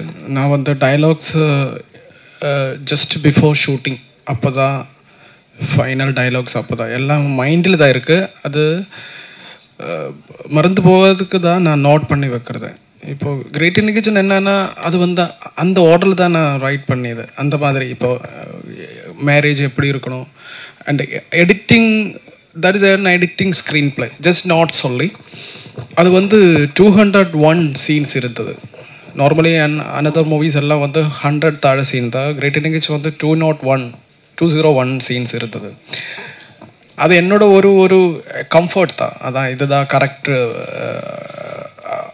கரெக்டான வழி அப்படி கிடையாது. நான் வந்து டயலாக்ஸ் ரைட்டிங் வந்து கடைசியில் தான், லாஸ்ட்டில் தான் பண்ண போகிறது. அதே மைண்டில் இருக்குது, நான் ரீகரெக்ட் பண்ணணும், ஃபைன் டியூன் பண்ணிவிடும். இன்கேஸ் சம் ஆர்டிஸ்ட் வந்து இது ரொம்ப கம்ஃபர்ட்டாக இருக்கும், சில ஆர்டிஸ்ட் வந்து இது கம்ஃபர்ட் ஆகலை, அப்போ தான் பேப்பரில் எழுதிடும். இப்போ great Indian kitchen screenplay book இருக்குது. அந்த புக்கு அவங்க பப்ளிஷ் பண்ணியது படம் பார்த்து தான் ஸ்க்ரீன் பிளே. இது எங்கிட்ட ஸ்க்ரீன் பிளே இல்லை, எங்கிட்ட சீன் ஆர்டர் மட்டும்தான் இருக்குது. ஆனால் காதல் வந்து வேறு 2 ரைட்டர்ஸ் தான், அவங்களோட ஃபுல் ஸ்க்ரீன் பிளே இருந்தால் நாம் சேர்ந்து ஒர்க் பண்ணியாச்சு. அது அவங்களோட படம் தான் இருந்தது ஃபர்ஸ்டில். அண்ட் ஃபைனலி வந்து அது ஏன் படம் with help of my writers, அப்படி தான் அது வந்தது. அப்படி தான் என்னோட ஒரு இது. டைலாக்ஸ் ரைட்டிங் இல்லை, ரொம்ப கம்மி தான். கீ டைலாக்ஸ் மட்டும் தான் நோட் பண்ணும். எப்படின்னா அது எனக்கு தெரியாது, படம் அப்படி தான் என் மைண்டில் வருது. இப்போ வந்து கிரேட் இண்டியன் கிச்சனில் எடிட்டிங் நிறைய சீக்வன்ஸ் இருக்குது, அது ரிப்பீட்டிங் இருக்குது. அது அந்த மாதிரி தான் எழுதி வந்தது. எனக்கு தெரியாது இது ஒரு ப்ராசஸ். அந்த படம் வந்து மனசுக்குள்ளே தான் இருக்கிறது, அது மறந்து போகாது இருக்கிறது மட்டும் கொஞ்சம் நோட் பண்ணி வைக்கணும், அவ்வளோதான். ஒரு கேள்வி. அந்த காலத்திலேருந்து படங்கள்லாம் வெற்றி அடைஞ்சதுக்கு ஒரு காரணம் இருக்கு. மூலக்கதைன்னு ஒன்று இருக்கும். கதை ஒருத்தர் பண்ணுவார், திரைக்கதை ஒருத்தர் பண்ணுவார், வசனம் ஒருத்தர் பண்ணுவார், டைரக்டர் அவர் எப்படி விஷுவலாக கொண்டு வரலாம், லொக்கேஷன்ஸ் வச்சு பண்ணுவார். 5 பேருடைய கூட்டு முயற்சியில தான் படங்கள் வெற்றி அடைஞ்சது. 10 படம் எடுத்தா 8 படம் வெற்றி. இப்போ அப்படி இல்லை. இப்போ இன்சிடென்ட் பேஸ்டு கதையே இல்லை.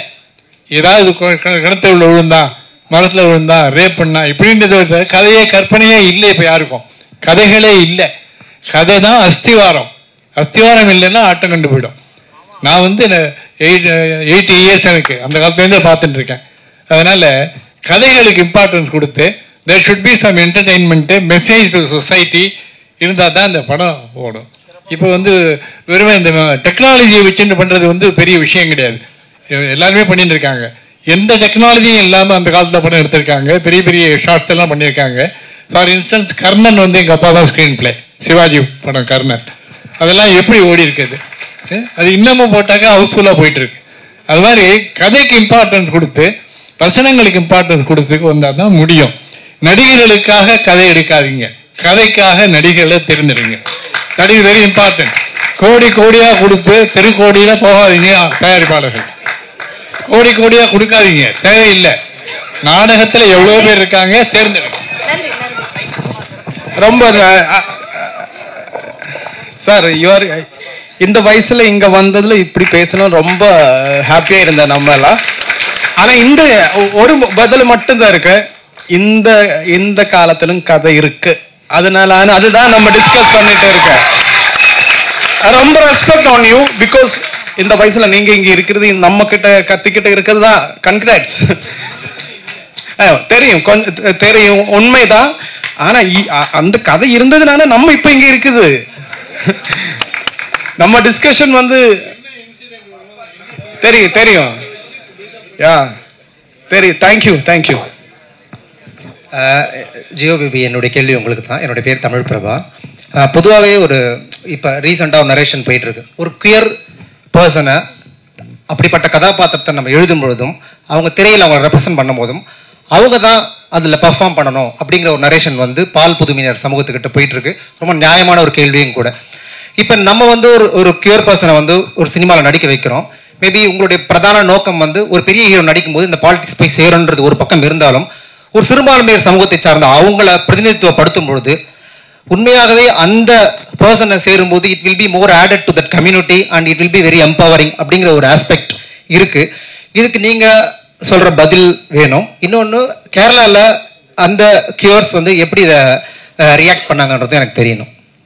Also what about your thought that இந்த நரேஷன் இப்போ ஒரு டிரான்ஸ் கேரக்டர்னா யார் நடிக்கணும்? நம்ம சினிமாவில் இருக்கிற நடிகர்களை நடிக்க வைக்கலாமா, இல்லை அவங்கள பண்ண வைக்கலாமான்ற ஒரு ஐ வாண்ட் டு நோ தட். இப்போ என்ன, நான் அதுக்கு முன்னாடி ஒரு விஷயம் சொல்லலாம், திடீர்னு சொல்கிறேன். இப்போ கிரேட் இண்டியன் கிச்சன் வந்து ரொம்ப ஃபெமினிசம் இருக்குது படம் தான். ஆனால் அந்த படத்தில் என் டைரக்ஷன் டிபார்ட்மெண்ட்டில் ஒரு பெண்ணு போலும் கிடையாது. காதலில் வந்து டைரக்ஷன் டிபார்ட்மெண்ட்டில் 2 பெண்கள் இருந்தது, கேமரா டிபார்ட்மெண்ட்டில் பெண்கள் இருந்தது, நிறைய இருந்தது, நிறைய இல்லை கொஞ்சம் இருந்தது. அதே கொஸ்டின் தான், ஏன் இந்த மாதிரி காதல் மாதிரி ஒரு படத்தில் கம்யூனிட்டின்னு மெம்பர்ஸ் இருந்தது கம்மி தான். ஐ திங்க் ஆக்டர்ஸில் ஒரு 2, 3, 4 மெம்பர்ஸ் இருந்தது அந்த கம்யூனிட்டியில் இருக்குது.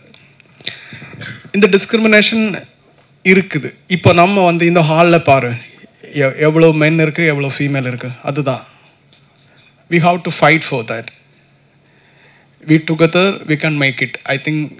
I believe that. So we need time, we need awareness. அப்படிதானே நம்ம சேஞ்ச் பண்ண முடியும். இப்போ நான் வந்து why I have women assistant directors, எனக்கு அது நான் ரியலைஸ் பண்ணிதான். சீன்ஸ் நல்லா இருக்குது, நல்ல டிஸ்கஷன் வருது, ஒரு உமன் பெர்ஸ்பெக்டிவ் வருது சிச்சுவேஷனுக்கு. ஸோ அந்த மாதிரி தான் இது வரும், கொஞ்சம் டைம் எடுக்கும். இப்போ வந்து நம்ம படத்தில் ஒரு ஆள் இருந்தது, நம்ம படம் அவள் வந்து கம்யூனிட்டியில் இருந்த ஆள், அவள் வந்து நிறைய எழுதுவார். நம்ம இந்த ஸ்க்ரீனில் அவங்ககிட்ட கொடுத்துட்டாங்க, அவங்க தான் அது கரெக்ட் பண்ணியாச்சு. மீன்ஸ் ஏதாவது பிரச்சனை இருந்த ஏரியாலாம் அவங்க அது ரீகரெக்ட் பண்ண நம்ம ஹெல்ப் அடிச்சு. அந்த ஆள் தான் ரொம்ப பாசிட்டிவான ஒரு ஆள், கம்யூனிட்டிக்கு வந்து நிறைய எழுதுவார். 2 நாள் முன்னைக்கு அவங்க சூசைட் பண்ணியாச்சு. ஸோ இந்த கம்யூனிட்டியில் இருக்கிற ஹியூமன் பீயிங்ஸ் அவர் வந்து நார்மலாக அவர் லைஃப் எண்டு போலும் இல்லை. அந்த இடத்துல நின்று தான் நம்ம பேசுறது அவரோட இது வேலை ஈக்குவாலிட்டி போட்டு. முதல்ல ஹியூமன் பீயிங்கை நம்ம மாதிரி அவங்க இங்கே வாழ வைக்கிறதுக்கு ஒரு சிஸ்டம் இங்கே இல்லை. அதுதான் நம்ம ரொம்ப ஃபர்ஸ்டில் கரெக்ட் பண்ணணும். அதுக்கப்புறம் எல்லாம் நிறைய வேலை இருக்குது. ஐ திங்க் அது நம்ம வந்து நமக்கு என்ன சேவ் பண்ண, நம்மளால என்ன பண்ண முடியும் தான் யோசிச்சுட்டு இருக்கு. We want to change all these sister, all these bad things. Thank you dear. Thank you. தற்போது இயக்குனர் ஹலிதா ஷமீம் அவர்களுக்கு நினைவு பரிசு வழங்க 2ஆம் உலகப் போரின் கடைசி குண்டு தண்டகாரண்யம் இயக்குனர் அதியன் ஆதிரேயர் அவர்களை மேடைக்கு அழைக்கிறார்.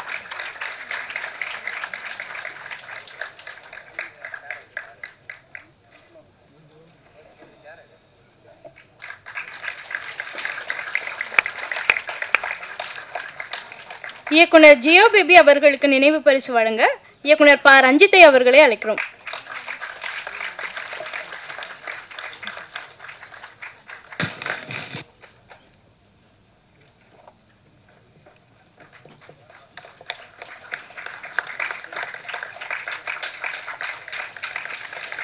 இயக்குனர் தரணி ராஜேந்திரன் அவர்களுக்கு நினைவு பரிசு வழங்க சார்பட்டா, காலா, கபாலி போன்ற திரைப்படங்களின் கலை இயக்குனர் ராமலிங்கம் அவர்களை அழைக்கிறோம்.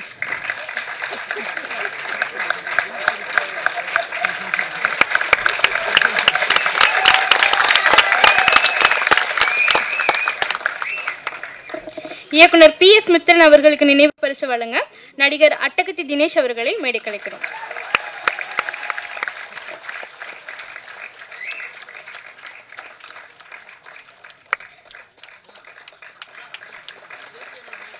சினிமா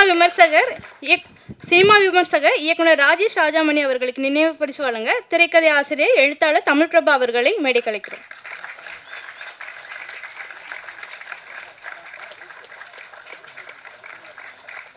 ஒரு குரூப் போட்டோ எடுத்துக்கலாம்.